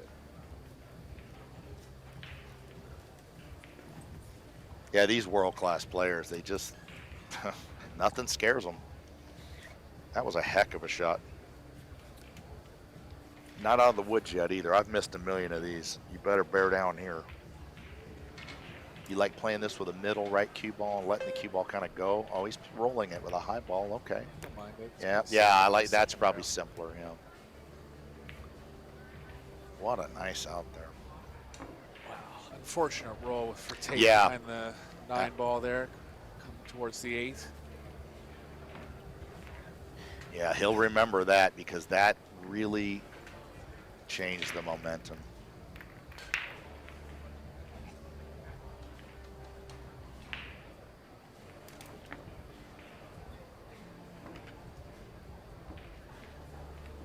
Marco's been reasonably successful on the break. It's definitely not a power issue for him. He's hitting them hard. Switched it up. He's gone more predominantly from the middle, but he has tried the side rail a couple times. It just depends how you're feeling. Yeah, I mean, you yeah. can make arguments either way, right? Yeah. Well, after watching like Shane break with hand racking, we all thought like, you know, I remember Corey Deuel called me 20 years ago. He goes, I'm going to play this Shane Van Boning race to 100. And I watched video of Shane practice, and I called Corey. I said, abort, abort. You cannot win. Did he play? He played, and somehow Corey won 70 games. I would have won about 12. I said, Corey, have you seen this guy break? You have no chance. And I don't know how Corey got the 70. And then like 20 other dummies got up and tried to play Shane even, and they all just donated, you know, 10,000. I mean, Shane really figured out that break with the hand rack, and I mean, he almost broke like he was using a template. He broke so good. Right. It's a little different when you're racking your own. Yeah, too, yeah, that's right? true. Yeah. You know, so the refs are racking. They're Yeah, doing their best. yeah, right.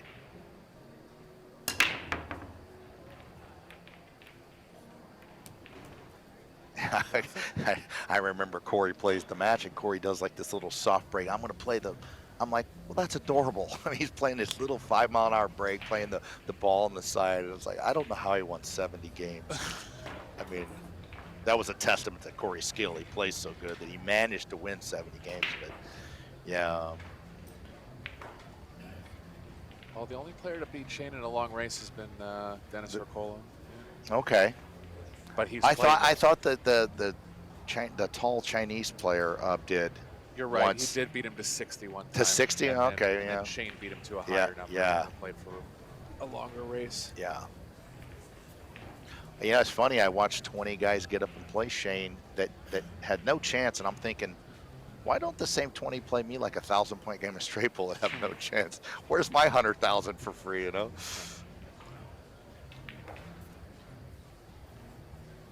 You ever played a big straight? I mean, I played Alex Pegalian in 03, some 300-point games, and I don't have time to tell the story, but I lost one of the games 300 to 298, and I needed 30, and I hung a ball, and so I was up $4,000, and we ended up breaking even instead of me being up $8,000, and it was pretty intense. Yeah. Is that the Derby? Yeah, that was at the Derby. I won a 200-point game a couple games, and then we played a 300-point game that doubled all the money, and I lost 300 to 298. The whole place was pretty wild. I remember. Yeah. Oh yeah, you might have. I don't know if I was there, but I remember that story. Yeah. I was probably.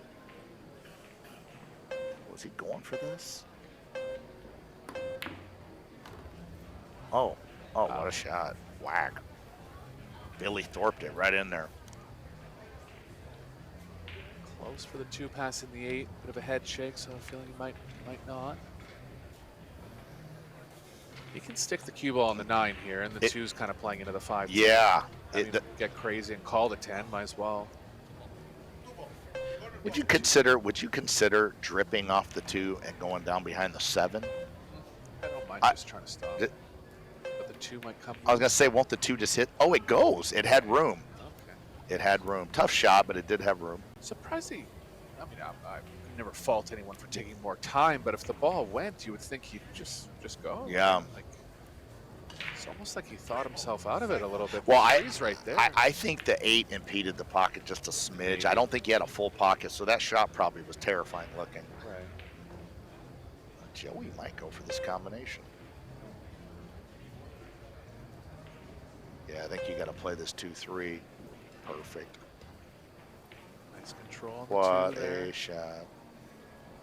5's going to be the next obstacle. I think it has room past the 10. He's checking on that right now. Yeah, I've made the mistake sometimes of like not looking, and then you get down there and go, oh, it doesn't go. I thought it went. You feel so stupid. It's going to be hard to get this cue ball out away from this rail, though, off this two, I think. Oh, no, he's got a little angle. He can come off. Okay. Wants to be pretty straight on this 4. He's got a little too much angle. Well, what's he going to do here, Eric? This is... He's going to have to play into the combo Wow, now. he's going to play shape to the combination. Oof.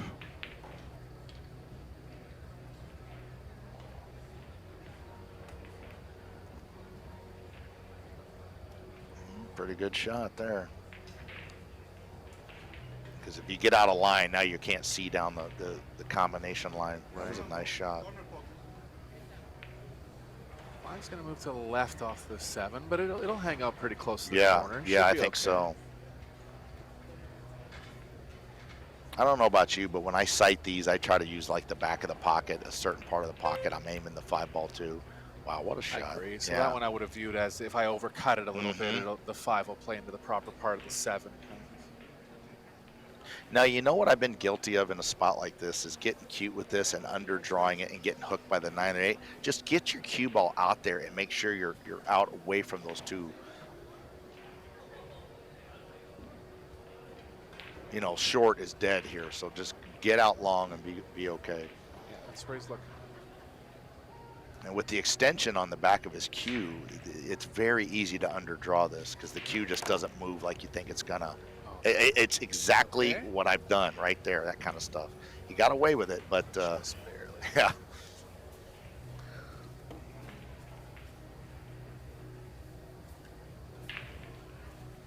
Natural angle with the cue ball is playing kind of funny here, but he can play like a soft draw, stunish, toward down to the short rail.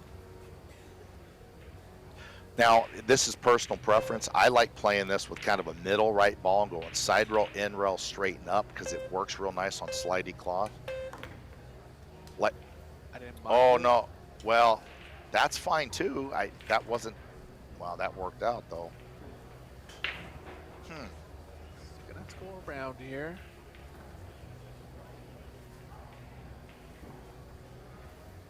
Now, if I could hold this, if I can go to the side rail here with high inside and hold it, and then go around the 10 off the 9, that's what I would do. But I can't tell if he hit. Well, it's just thick enough that he can. Oh, nice, nice. So, looking at Hill in the second set here. This would be a big win for Tate. Huge.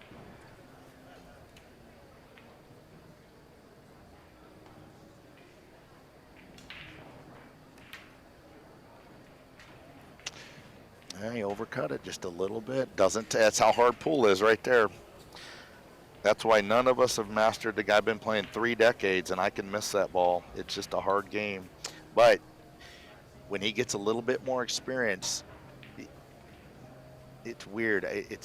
That's a pressure thing there, obviously, because he's not going to miss that under most circumstances. But it's also a testament to how hard the game is. Now that could deject him at his age to where, you know, certain personality types like myself, I mean, I might just go on tilt and just completely throw away the whole match from there. We'll see how he does if he can keep his chin up here on the next set. Well, got a match now. 1 set apiece, going to the 3rd and deciding set. I expect both players to take a short break here. The ref was the ref saying something about you both took a break, so you can't take another one? Is that right?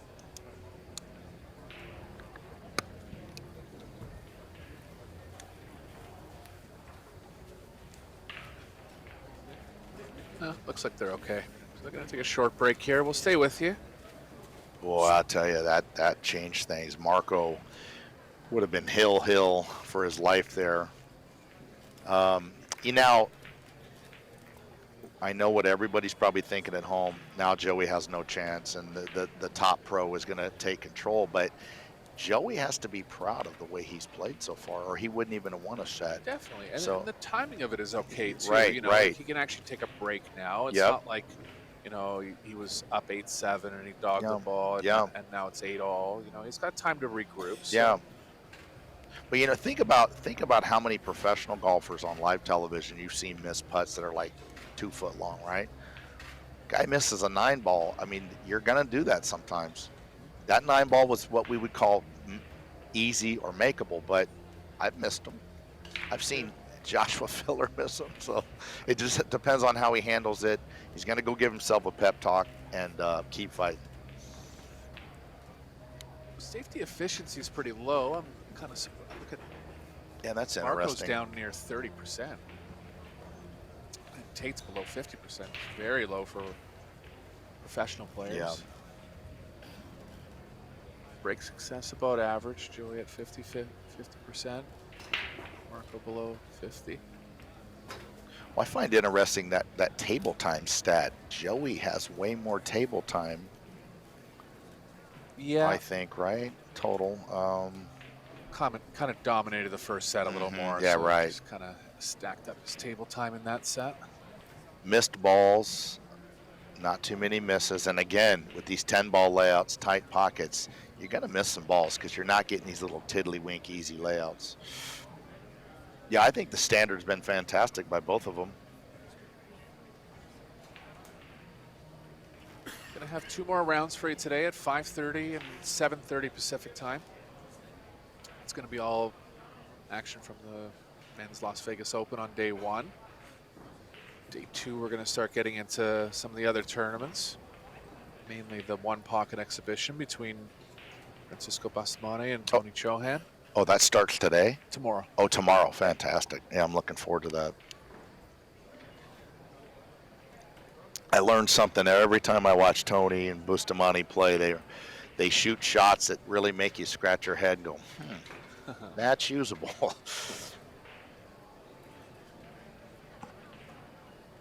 Say I've played like 200 hours of one pocket, Oh. and say I'm whatever Fargo I am, like Okay. an average pro. Okay. What do you think I would need from someone like Tony?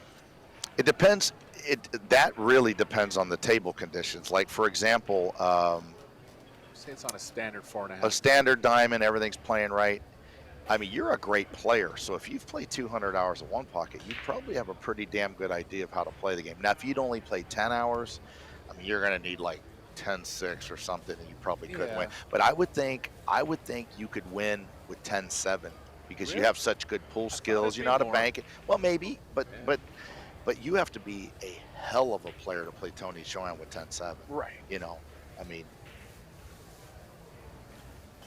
But if you've played 200 hours of it, then you got a pretty, and like I say with YouTube, that's I mean, the thing I haven't watched much. I'm playing on intuition, and I'm playing decent players, but never great players. Right. Well, the quickest way for you to really get good at it would be to find a really great player and play super cheap with them and play them every day for a couple of weeks, and you would really start to see the game the way they see it. That's my issue. There's no really in Canada, good players in my area. Right. They don't play it as John much. Moore is around. Oh, he's a heck of a player, yeah. Nothing on the break here for Marco. Pardon me, Joey. So Marco with the opening chance here in set number 3. You know, I mean, this shot, obviously, if you're going to miss it, try to overcut it. But the thing about nicking these thin cuts to a pocket is when you miss them, they just lay right over the hole. You can't really get safe. He's going to go for it kind of full speed, though. Yeah. Nice shot. Oh, what a shot. What a shot. So the other dynamic here, too, is that Joey's been kind of leading the whole time, and what happens when he starts trailing. Yes, you know? yes. I think Marco might have been up 1-0 in the first set, but Joey went up 3-1 after that. Well, I'll tell you what, this 3 to the 4 is no picnic. When the ball's hanging in the pocket that deep, it looks like you can't screw it up, but this is when most of the position mistakes happen. Yeah, you can catch the point here, and now you start drawing it, and now you're going too wide towards the 4.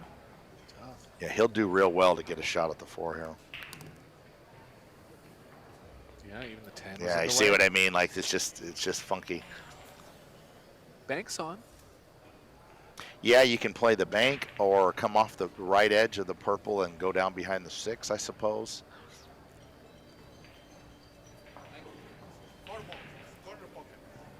Oh, he's going. Cue ball running into the 10, but that could be okay. Yeah, that could be good, right? Drano, nice shot. Oh, Not no, good he in got this hooked. It spot. hit the 10 and climbed up behind the 7. Wow.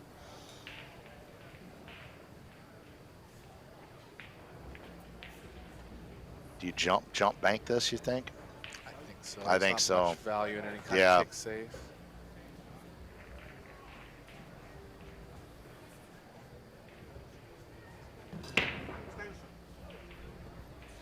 Yeah, these little air rush jump cues crack me up how good they jump. I mean, they're just, Yeah, worth every call. yeah.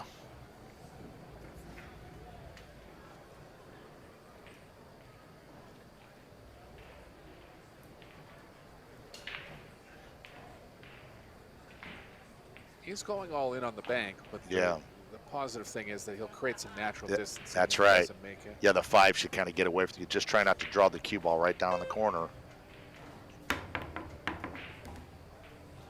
Oh my goodness. Oh, well, he left Joey tough though. Well, Tate will be shooting something. Yeah, he'll cut at this. Go around the table.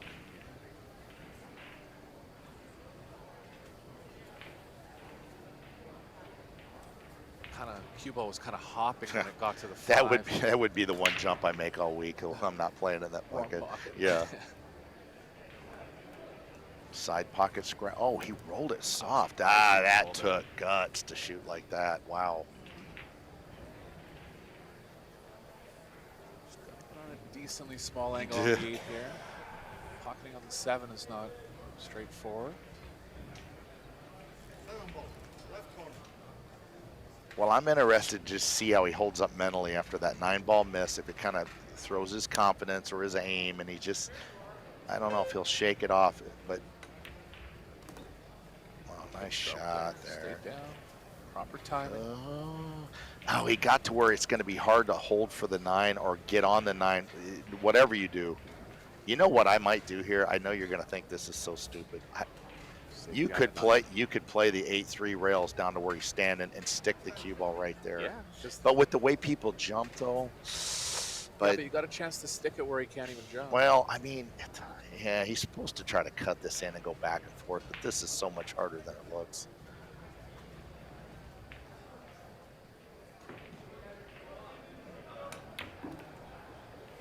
Wow. Yeah, that's oh. Whew.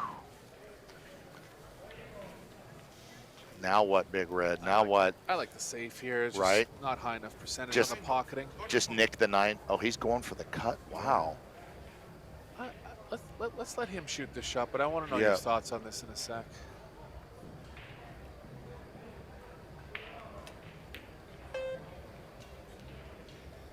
We'll save it till after the rack. Yeah. That was just a slight miss. Oh, I thought he was cutting at that. Okay, I could see the bank because the bank figures to get safe a lot of times. We'll let him shoot here. I think we know what he's in okay position. But the thing for me on banking that ball short is that isn't it a negative thought that, like, are you really trying to make it or are you really trying to bank it short? I remember you know like Grady Matthews, I played to overcut this ball. I'm thinking I played to make balls. Yeah. But you do know that if you miss it long, it's going to chase and sell out. Right. But like pick one or the other, you know? Oh, what a shot. I don't know. That shot's always been weird. I agree with you. I understand the value in certain spots, but like there, okay, so he still hits the long rail, but then it leaves it other ways. I don't know. He's like in between shots. Yeah, sometimes you got to really commit and go and just rip it.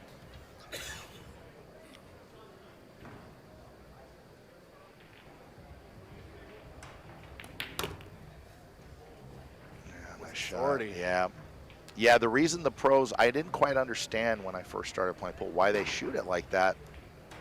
But what they're trying to do is get the cue ball to get to the object ball before the spin takes in the curve. So they're trying to like get the cue ball there before any, we call it swerve, spin curve.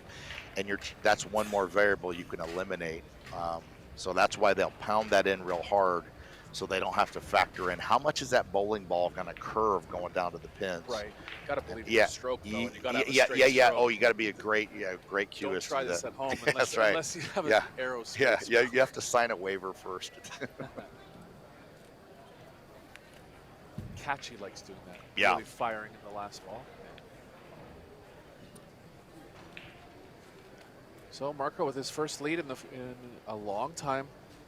Stuck a set, stuck really in a dogfight in the second set there, but finally edging ahead here. Well, you know, my mindset too when I used to play events is, you know, you start thinking like, okay, I'm gonna have to beat like Eric Horlofsen and Dennis Arcolo and all these guys.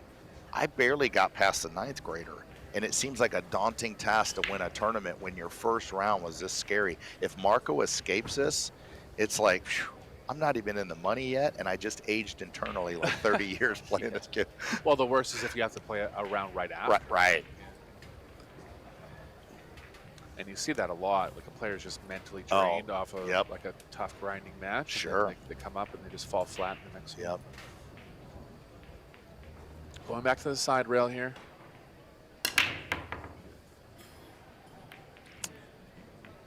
Little gaffy on the rack, not quite the spread he would have wanted. Did he make the one at the top? No, I don't think so. Now Joey's gonna have to push out here, I believe.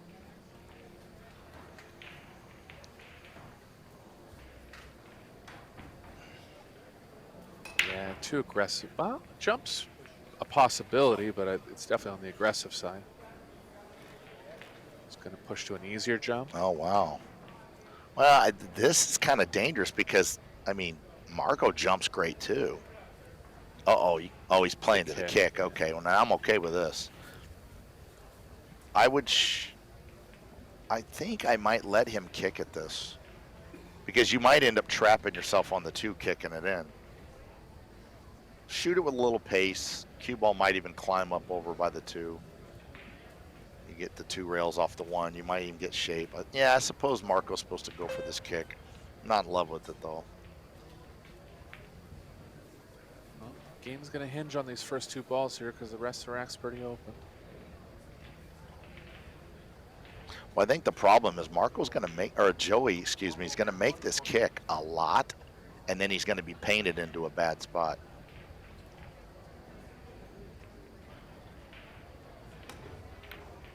Yeah, well, he did the right thing there by shooting it with pace so he didn't hook himself. Look at this. I think he was trying to go 2 rails at it. Came off a little sharp. Tell you what, I'm calling the 10 here. The 1 might glance off the 6, maybe.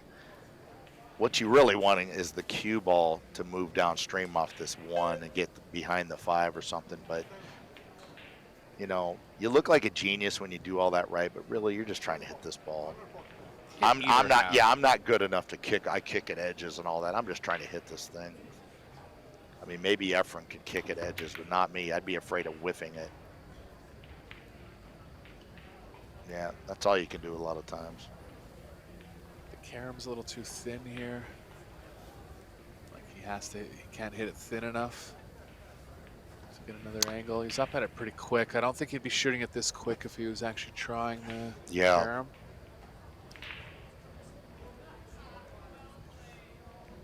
Oh, he is playing the carom. It looks like it's playable. Oh no, he played a nice little safe there. Yeah, good shot. Hit thin enough. No, it was okay. I'm getting blind in my old age. I thought it was playable. Smart shot. Wired up to 2-3 also, so if Marco misses this kick, Joey's off and running. Yeah, it's playing into the right part of the pocket. Let's take another look. It's not playing into the center of the pocket. It is okay though, you're right. Yeah, 2 will play, 2-3 combo will play. Good shot. And Predator, if you're listening out there, please never change these pool balls. I swear they're the best pool balls I've ever played with. The colors are right, the cue ball's right, everything's right. I've been using different sets for 30 years. This is the best set of pool balls I've ever played with. I like them too. We have them at the corner bank or our home pool room. Well, Oscar Dominguez introduced them to me a few years ago. We played a pretty good size 1 pocket. You know how it is with players. You want to use stuff you're used to. I saw them that black triangle cue ball. He goes, "Trust me, John, these play great," and they did.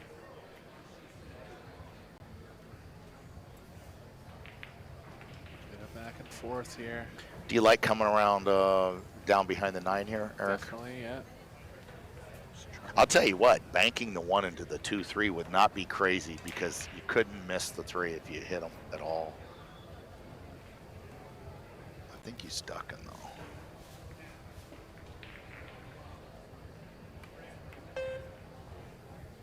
Too thin. I'll tell you, these players have really warped my mind with these extensions on the back of the cue, because every time I miss a ball, I'm like, I need my extension. And then I miss a ball with the extension. Fedor doesn't use an extension. I start going back and forth. But there's something about that little 3-inch extension on the back. Something tells me that it would make a cue be less apt to move offline through the hit, you know, just the physics If of your that. stroke is already Yeah, well, then I'm screwed, okay. Yeah. Good shot. But when I see, like, 600 level players Yeah. using it, Yes, I don't know if I'd suggest yeah, it. maybe just keep working on your game, yeah.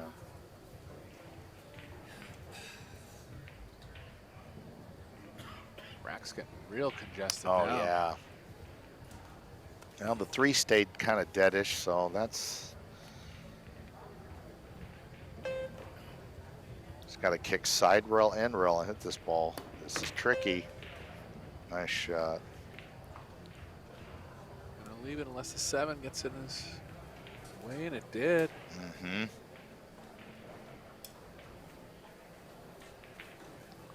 He's happy to see that, Marco, because with that 3 being dead, that could have been the end of the rack there. Yeah.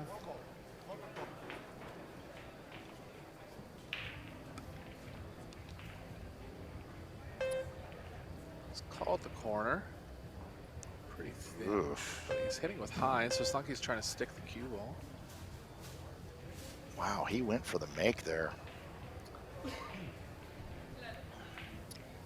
I mean, if he tried to stick the cue ball, the 1 was probably running into the 6, so he's kind of forced into playing that shot. It's easy for me to second guess, but when you shoot a shot like that, you know that you're kind of leaving that 1 near the hole, which can a lot of times, backfire. I might have been a fan of something with a little more, a 2 rail behind the 1 kick and get the 1 out of town and hopefully make Marco have to come with a tougher shot to get started. I saw that, yeah. But if he makes the little light kick, then, so you just got to go with what you're feeling, and I don't fault him there at all. So Marco with a fairly open table now, going to look to control the 2 here. Oh, he was worried about the 2 getting away from him, and you know what happened there, John, too? You know, when 2 balls are together like that, it actually takes more energy to draw the cue ball. Yeah, Like because it becomes heavier. Yeah, that makes sense. The object ball becomes Yeah, I think heavier. it tricked him a little bit. Yeah.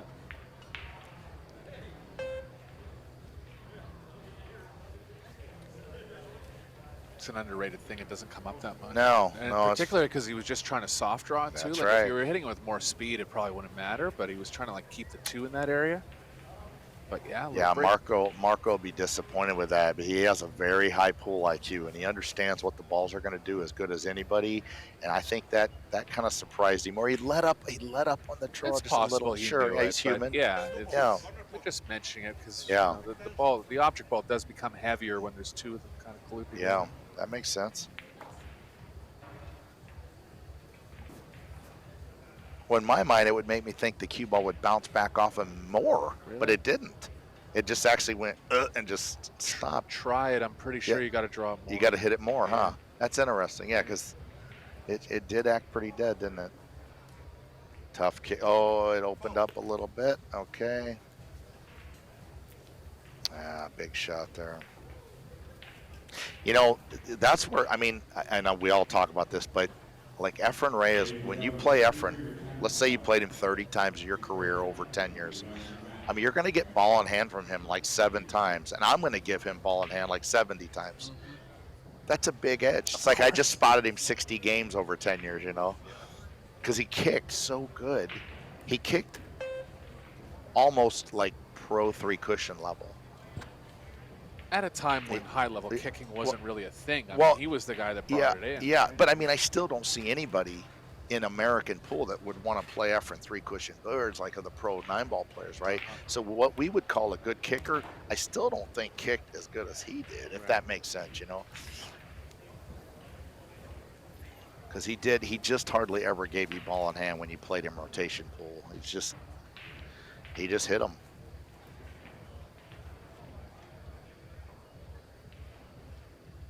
Making sure he doesn't foul touching the 6-ball. Good shot. Man, I like the way these Predator tables play. They're not too bouncy. You can't play good pool when a table's too bouncy and too fast. The rail speed on these things is just right. Yeah, when they first came out, they were a little on the fast side, yeah. but their engineers made the proper tweaking. To Predator always does. They figure it out. They go to the pros. They go to engineers, and they come out with the best products. And there's a reason why all the best players in the world predominantly play with Predator products. It's not an accident.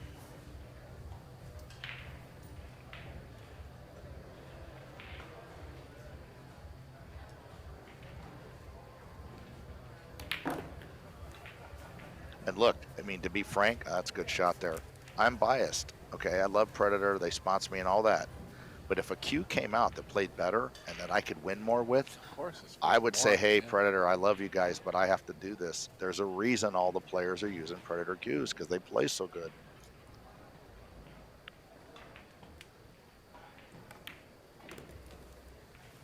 If you'd have told me 20 years ago I'd be wearing a glove and a carbon fiber shaft and this chalk, you know, it's like, it's amazing.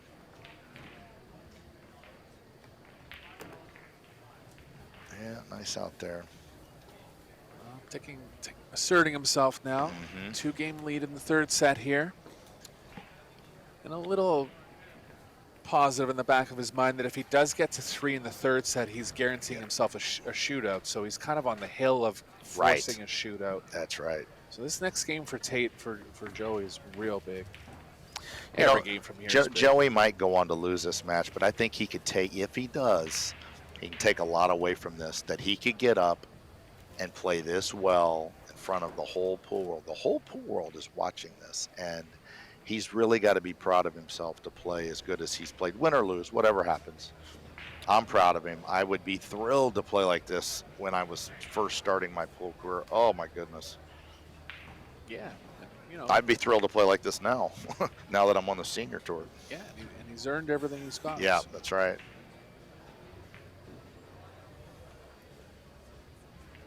As we mentioned before, he'll be playing in the junior event this week. It's going to be hotly contested. And oh, he's got to be one of the favorites to win that. Yeah. Sure.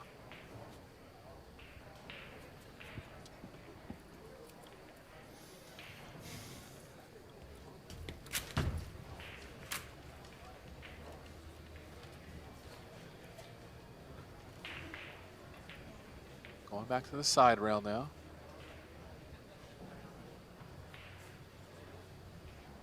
Good to see that he's open to adapting. He's not stubborn about just getting stuck on the same break.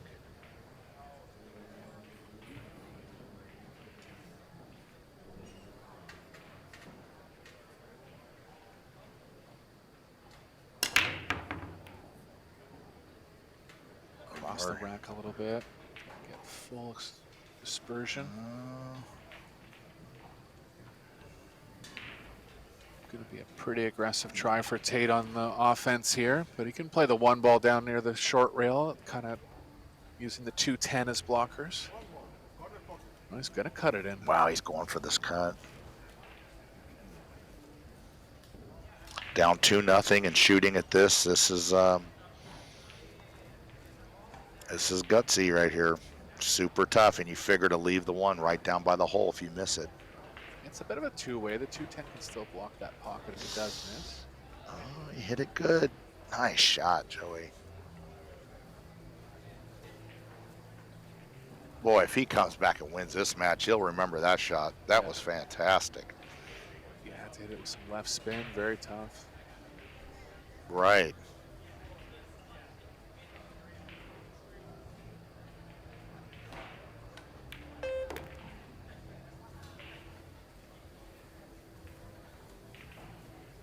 His choice here. He's on 100% safe, but definitely value in trying to stay at the table. I mean, the issue is he's going to hit the 9, but he can hit it with some right spin and play around 3 rails.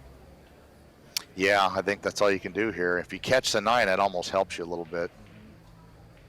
Oh, he can miss the 9 easily. Okay. The 8's kind of a big ball. Okay, he got around the 8, no problem. Good shot. Well, he's back in line to get closer in this third set, pardon me.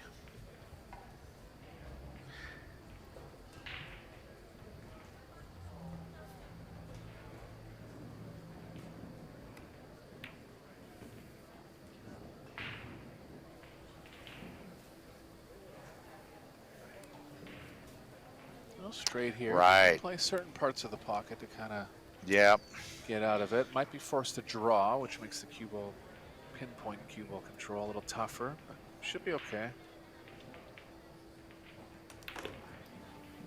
Yeah, good shot. Really stunned it in, cheated the pocket as much as possible. That was harder than it looked. That's easy to actually miss that ball. You try to overdo that angle and actually miss the ball. You can't believe it.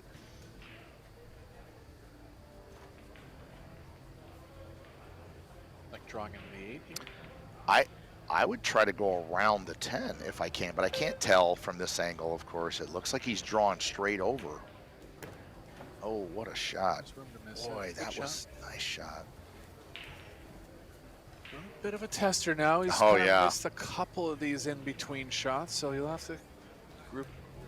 Well, I mean, then you have to spin this with a middle left. I think this is real missable. It isn't like you're whapping it in with high speed, you know, you're like floating it, swerving it. Super missable. Yes, it's just a lot harder looking than it is. 7 a little too much. Yep. And he'll be disappointed with that, but again, pool's a hard game. Otherwise, we would just rack them up and you wouldn't even have to shoot it.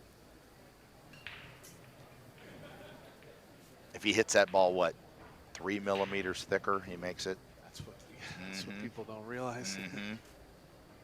Well, tell me another game where you take a stick into a ball, into another ball, and into a target. Well, right? in any sport that involves more than one ball. Right, you got problems. There's no sport in the world that involves more than one ball. So and even just the skill to perceive two spheres, how they relate to each other, just as far as pocketing. That's right. It's a beautiful game.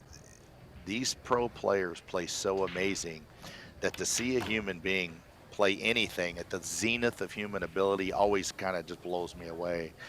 And to play pool like, say, Joey or Marco TEUTSCHER is, it's damn near impossible. I mean, it's just really, you're seeing something that's almost inconceivable to play pool at this level.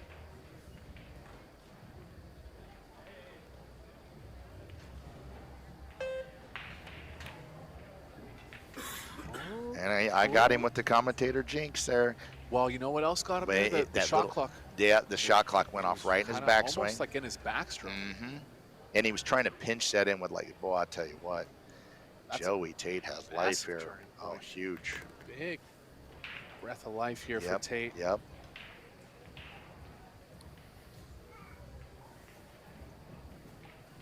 Never mind being stuck 3-0. He would have guaranteed himself a shootout if that ball was down. Right. So to the folks at home, you know, don't get down on yourself. These are the best players in the world, and you see them miss some balls, and it's okay. You're going to miss some. Try to learn from it. And, you know, a lot of amateurs think that these pros just never miss a ball. Now, look at here. This is shorter than Danny DeVito right here. This shot here, I hate this shot. I play to overcut this ball with a rolling 12 o'clock cue ball and aim the 10 into the right facing, because the 10's going to kind of come with the cue ball a little bit. Oh, this is a tough shot. What a shot. Man, that's a hard shot. So, match still on here. Joey will be breaking in rack number 4. You see, not like that shot there, if Marco was trying to just pound that in and not play shape, he might make it a little more often, but he was trying to pinch and hold for the 9, so your make percentage goes way down because you're not throwing your arm with any momentum. Exactly. The stroke delivery is a little different than a standard shot. Yeah, that's right. Just kind of hold the angle a little bit. And you're spinning the cue ball. I mean, just, again, Pool is one of those games that's just harder than it looks, and there's no way around it. And that's the beauty when you start playing great, though, and you're running out from everywhere. It's a magical thing, Sure. you know.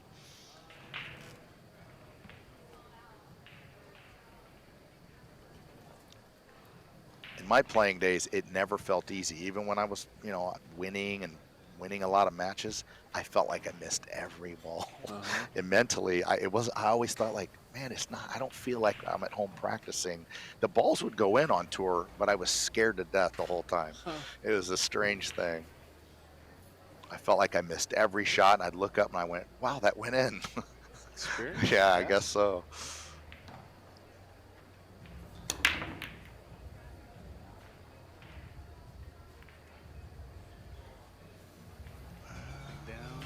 Aggressive jump on the yeah, one for jump Marco, but he's going straight to the jump cue. Side pocket.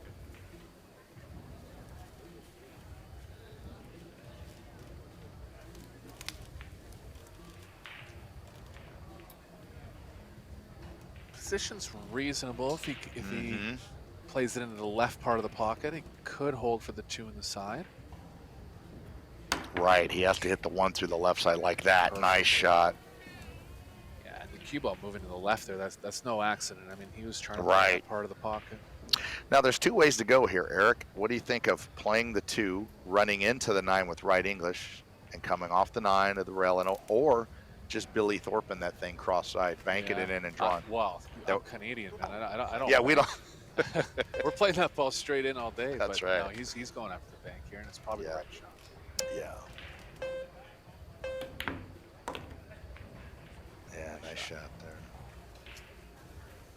Now he has the angle to draw towards the 9-4 area and kind of see what happens, but this can go bad. You can get hooked easy.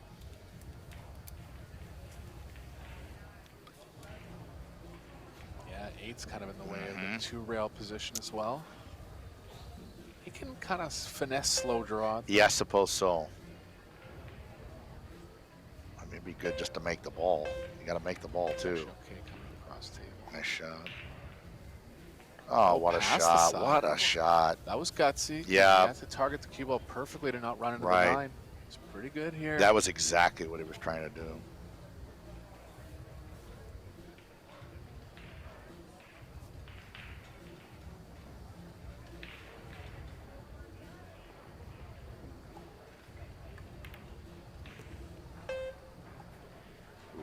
Shot. Very nice. It's good now. Yep, he's in good shape. Second chance to be guaranteed a shootout here for Marco.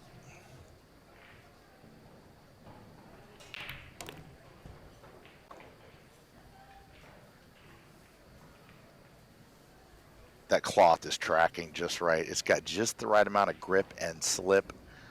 Yeah, these tables are playing great. The dry Vegas air helps too. Tables are dry. They just play so nice when they're dry. Shot. Got one of the best table mechanics in the world, Ernesto Dominguez. Oh, he set up here. Oh, well, there you go. Yeah. Yeah, he's about a 9 million Fargo at setting up tables. Great guy too. I've known him 30 years. Of course, one of the best players in the world too when he was playing all the time. But he would do hard physical labor for 3 days setting up a tournament and then win the tournament. Sure. And then pack it all up with Oscar in the car. See ya. See you guys at the next stop, a bunch of losers. I mean, next time you're feeling energetic, move like 10 or 12 gold crowns out of a truck and set them all up. It's brutal. I've done one, and I thought I was going to die. I've actually never done Oh, one. it's brutal. I mean, the slates weigh 300 pounds per slate, and there's 3 of them. You're going to go up a set of stairs, blah, blah, blah. It's rough. What a nice out this is going to be here. Well, like we said, this Marco's one of the best players in the world, and we meant it. Yeah, a little bit of weakness from Tate. Started taking advantage. I think Tate, though, for his age and experience level, has blown me away with how good he's played. 100%. Oh, yeah. And the fundamental display Yeah. too. Like Yeah. it's one thing to kind of just get a couple rolls and win a race to Sure, 4, but the sure. quality of the shots, and you can just see Oh, it. you could see There's a lot of upside here. he's an alien for sure. He can really do it. Luckily, I'm old and retired, and I won't have to get tortured by him for the next 15 years, because he'll be around a long time winning matches if he plays like this. And he'll get smarter and better and better and smarter, and he'll just be he'll be Marco TEUTSCHER, because he's not far off that level now. Actually has a fair more amount of balls pocketed than Marco. Isn't that something? Yeah. Yeah, 97 balls pocketed to 61 for Marco. Yeah. Well, that's a telling stat. I mean, that's what the game's about, pocketing balls. And by that alone, it's kind of amazing that he's won less games and pocketed way more balls. That's hard to figure. Just a couple late misses. Missed the Yeah, 7 just once, a couple misses. That 8 miscue was huge, and he got hooked on that rolling up and got hooked on the 9. I remember. I mean, Well, that was a huge. huge That shot. was huge. Yeah, Yeah, he he could was have a won this match. Yeah, he was a favorite. He would have been up 3-2 in the second set if he didn't get behind the 9 there. Right.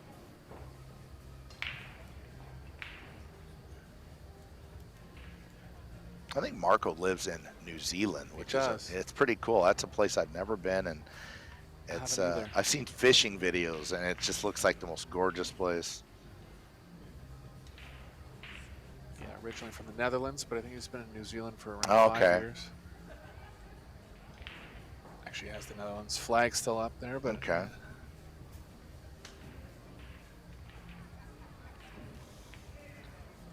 TEUTSCHER here. Oh He's yeah, going after I mean, this is a freaking 1-iron. He's elevated a little bit.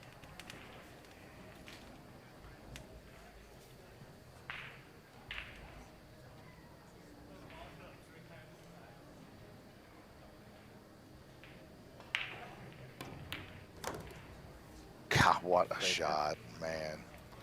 That's disgusting. Okay, now I'm kind of starting to hate him. Just not allowed to shoot that straight.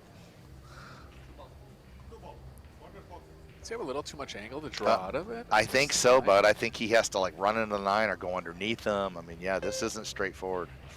Underneath, the 8's blocking the pocket. Yeah, this is tough. Oh, what a shot. I mean, sometimes that's all you can do. Now he really has to make a nice shot. This wins the set right here, this shot. This is like shooting the 10 ball at the pro level. Right. Well, I mean, it does go. The thing is, if you can level out your cue and use a 12 o'clock cue ball, you might make this 85 out of 100. But when you have to elevate with right-hand English, now it's much more difficult. Yeah. It's okay where the cue ball's going to run before the side and kind of come to the left of the 8. Yeah. But if you shoot it like baby soft, then the 4 just hangs by the hole. I like to put some pace on it and get it away from the pocket, right? I'm always thinking about how can I dog it here. Still. Two-way dog. Yeah. I like to sign a prenuptial agreement before I shoot my shots.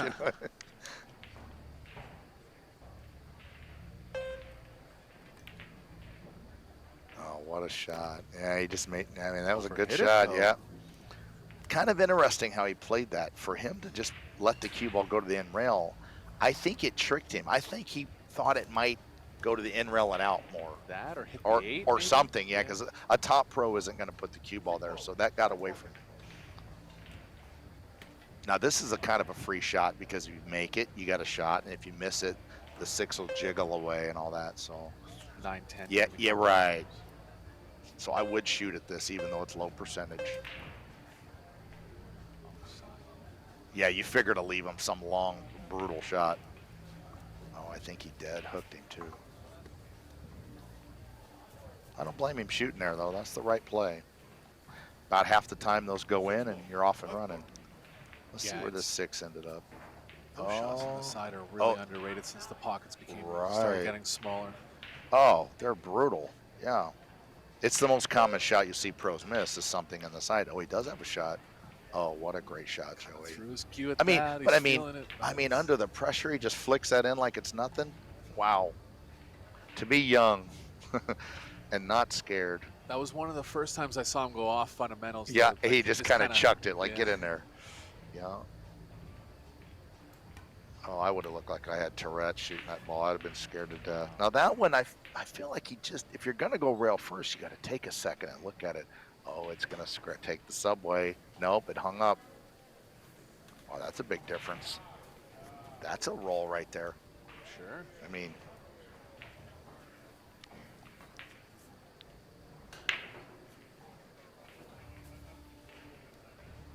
I never like to crucify players missing, and I know rail first are tricky, but at Joey's level, he's supposed to make that rail first most of the time. I think he I think he took it a little light. And I think you're right. It's just about taking that extra second sometimes. Yeah. You know, even when you're trying certain kick saves or just shots that are kind of outside the box. It's right. Like, just give yourself an extra 5 seconds.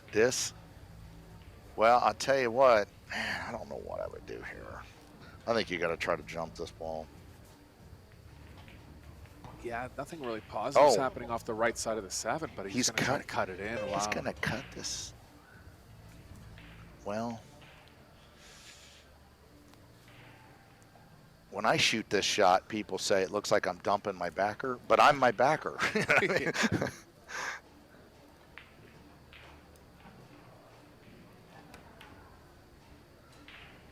You got to beat the kiss. Oh, yeah, look at this. Still got wow. Yep. That was about the only way to get safe there.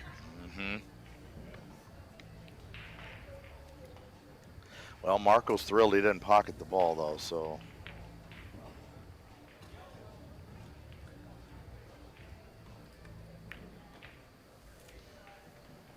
Yeah, Marco's the big favorite from here. Possible 2-rail kick safe, but very tough. Right. Does he have the right edge? If he does, yeah, he's got a chance if he can clip off the right side and put the cue ball back down where he's standing. Avoid the scratch.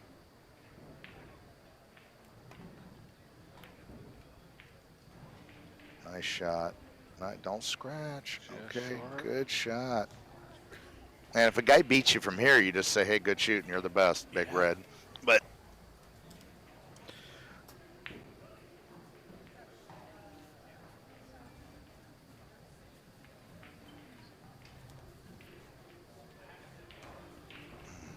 that one had Marco's full attention. Yeah, I don't think he left the right edge. No. Oh, he did. Oh, he can. Okay, it's a big difference. Long rail over. Oh, he hit the 8.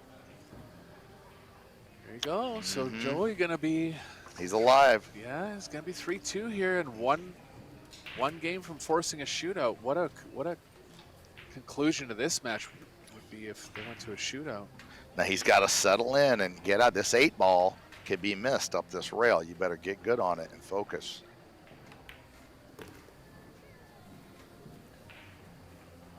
Man, he was in a tough spot there. He got nice on the 8. Okay.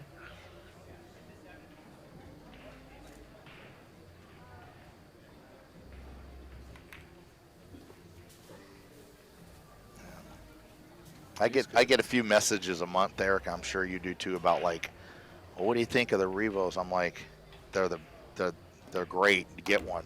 They don't warp, scratch, ding, dent, swell, delaminate. They have more power, less deflection. I mean, it's a short of a laser gun. Like, unless Predator comes out with like a laser gun that makes the balls for me, it's the best thing I've ever seen. Yeah. To me, it's a no-brainer. Yeah. I would have had a hard time believing that 20 years ago, that carbon fiber could play better than wood, but it does. Generate more power. You don't have to accelerate at the ball as fast, which is a massive. Yeah, exactly right. And the consistency too, right? You know, well, think about tennis rackets, golf clubs, fishing poles. I mean, it's proven it's better, but with pool we were all stubborn because I really thought like, no, this maple shaft, I got the feel, blah blah blah. I was wrong. No, because there's even underrated things like it's humid out today, so like sure your shaft is still straight, but it has moisture in it, right? So it's not hitting the same. Right. Yeah. Well, and somebody can break your shaft over your knee, and I can say, hey, can I borrow your Revo shaft and just play exactly the same? Right.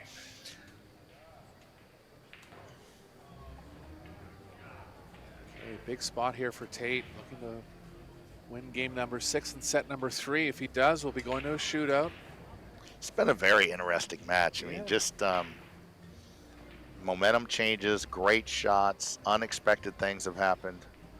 From a spectator's point of view, I've enjoyed it. I think it's been, and I'm just, again, impressed. I mean, you got to remember, guys, Joey is like 17, 18 years old. Try to picture yourself when you're 18 up there on the world stage doing anything and doing it well. That's unbelievable. Yeah.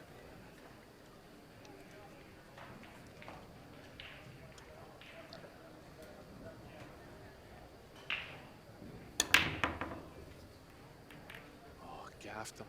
I mean, when I was 18, like, I was mad that my BMX tire had a flat and the dollar movies were like $1.50. You know, like they raised the price on me. My whole life was destroyed. Yeah, that wasn't. It was a gaff rack, Yeah. but the four-railer came around and kind of opened Yeah. it up a little more. A little bit of justice there.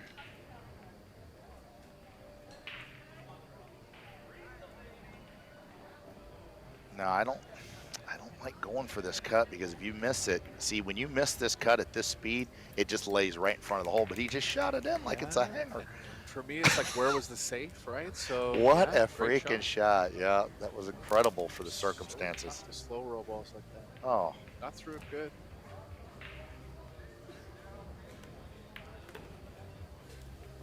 Come on, come on. I'm not pulling against Marco, but Right. I'm just digging to see good pull, and I know the magnitude of like flicking that ball in from 9 feet away under the score line. It's just an amazing thing. Ooh, not afraid to let it stroke out there. Good shot. Yeah, fantastic. I don't mind cinching this. I don't mind shooting the 5 in the long pocket here. Yeah, I think that's the right play with the 6 being where it's at. I think that's the 7 maybe. Oh, you're right. Oh, okay, so he can, okay, he's okay then. You're right. Sorry, I thought that Yeah, was the yeah, five it's hard to along the tell way. from the camera, obviously. Not the easiest run out, though. You have to land on the 7 just right to fall on the 8. He is not out of the woods at all.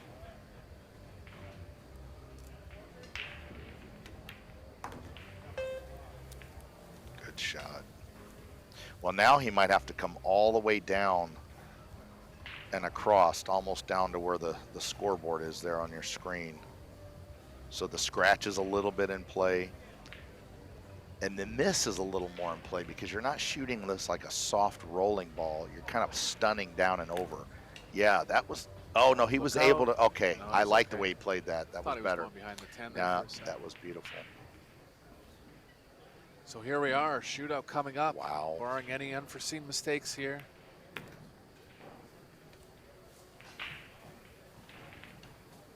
Both have great fundamentals. I mean, Yeah. don't be surprised if it goes past 4 shots.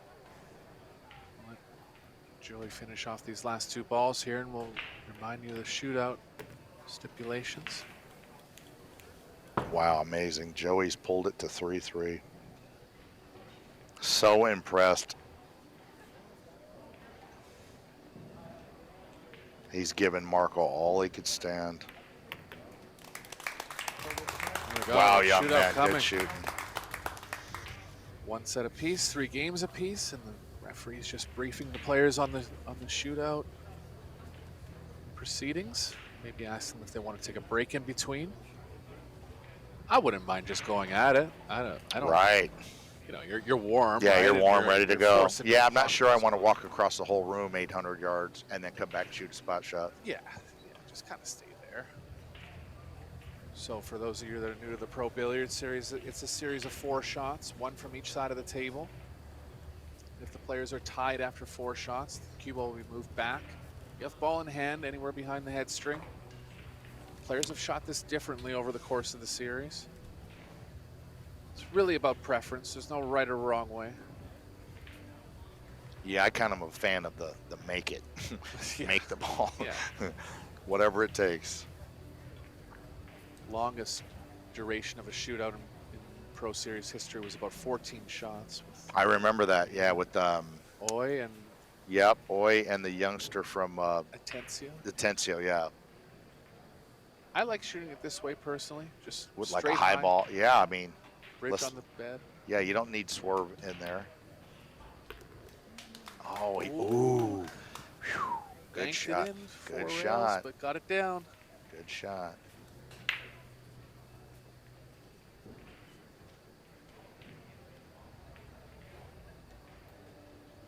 Yeah, I don't care if it goes in, you did good. I agree.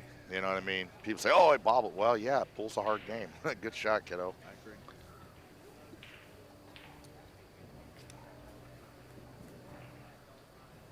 And the pressure's on Marco now. That's right. Absolutely. Both players going from a similar position. Marco going a little wider. It looks like he's maybe hitting it the same way with just a high ball. Yeah, I think he's just highballing it. Good shot. With authority. Oh, yeah. So they'll switch sides now. Both players will be shooting from the right side of the table now.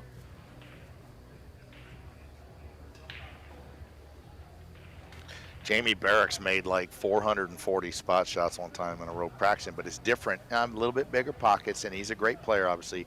But when you stand in one spot, somebody feeds you the ball. Right. But when you shoot it and then go set down and then get back up and switch side, it's way harder than you think. Yeah, you're not in rhythm. Yeah. You're not rhythms. Like shooting free throws and they're feeding you the ball.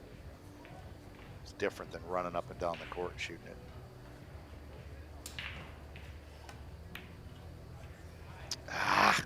Missed by a fair bit there. Yeah. And it's going to be advantage Marco.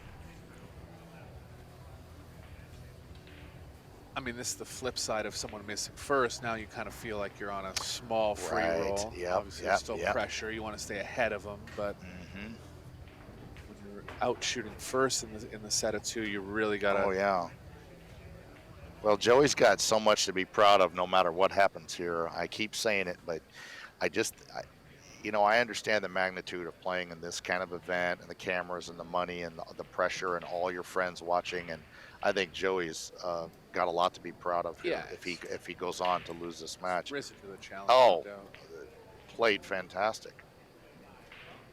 It looks like he might be looping this one with some English. I can't tell. No, that's how I like shooting it, just like that. Just why throw any swerve in there? I agree. I mean, right? Fedor Gorst, who won about 4 Pro Billiards series and did very well in most tournaments. Yeah. Oh, yeah. Of course. That's how he shot it. That's how he shot it. Yeah.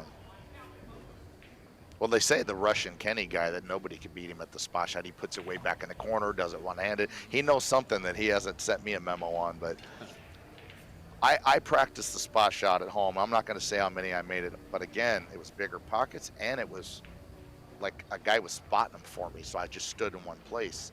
Then when I went and did it like this, I was like, man, that is way harder. It's Go to set down and then come back up. And then the pressure, of course, too. But good shot, Joe. And the other factor here, too, is that the ball's actually a ball behind that's a real right. spot shot. That's right. Yeah, so it's a much thinner hit. It's kind of hidden around a corner a little bit.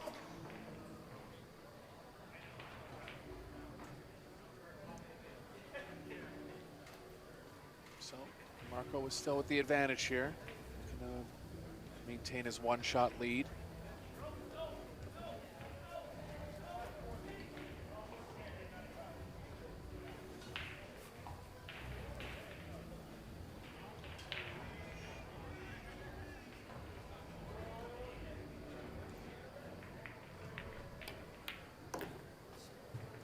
Boy, straight shooting Jesse, man. I'll tell you what. So Tate will have to make this ball to stay alive. Yep. If he doesn't, Big shot. go down 3-2 in the shootout.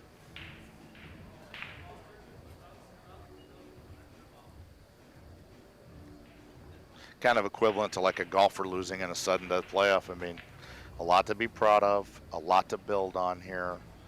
And this is going to tune him up for the junior event. I look for him to do well on that.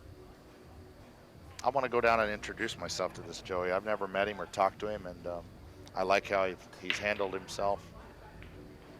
And I'd like to see him punch his 10 in here. Hold still. I feel like he He did what I do a little bit. He moved a little bit mid-stroke. We want to keep an eye on that. Great match, though. That was a lot of fun working with you, Yeah, you as Eric. well, John. Thank you, buddy. Yeah.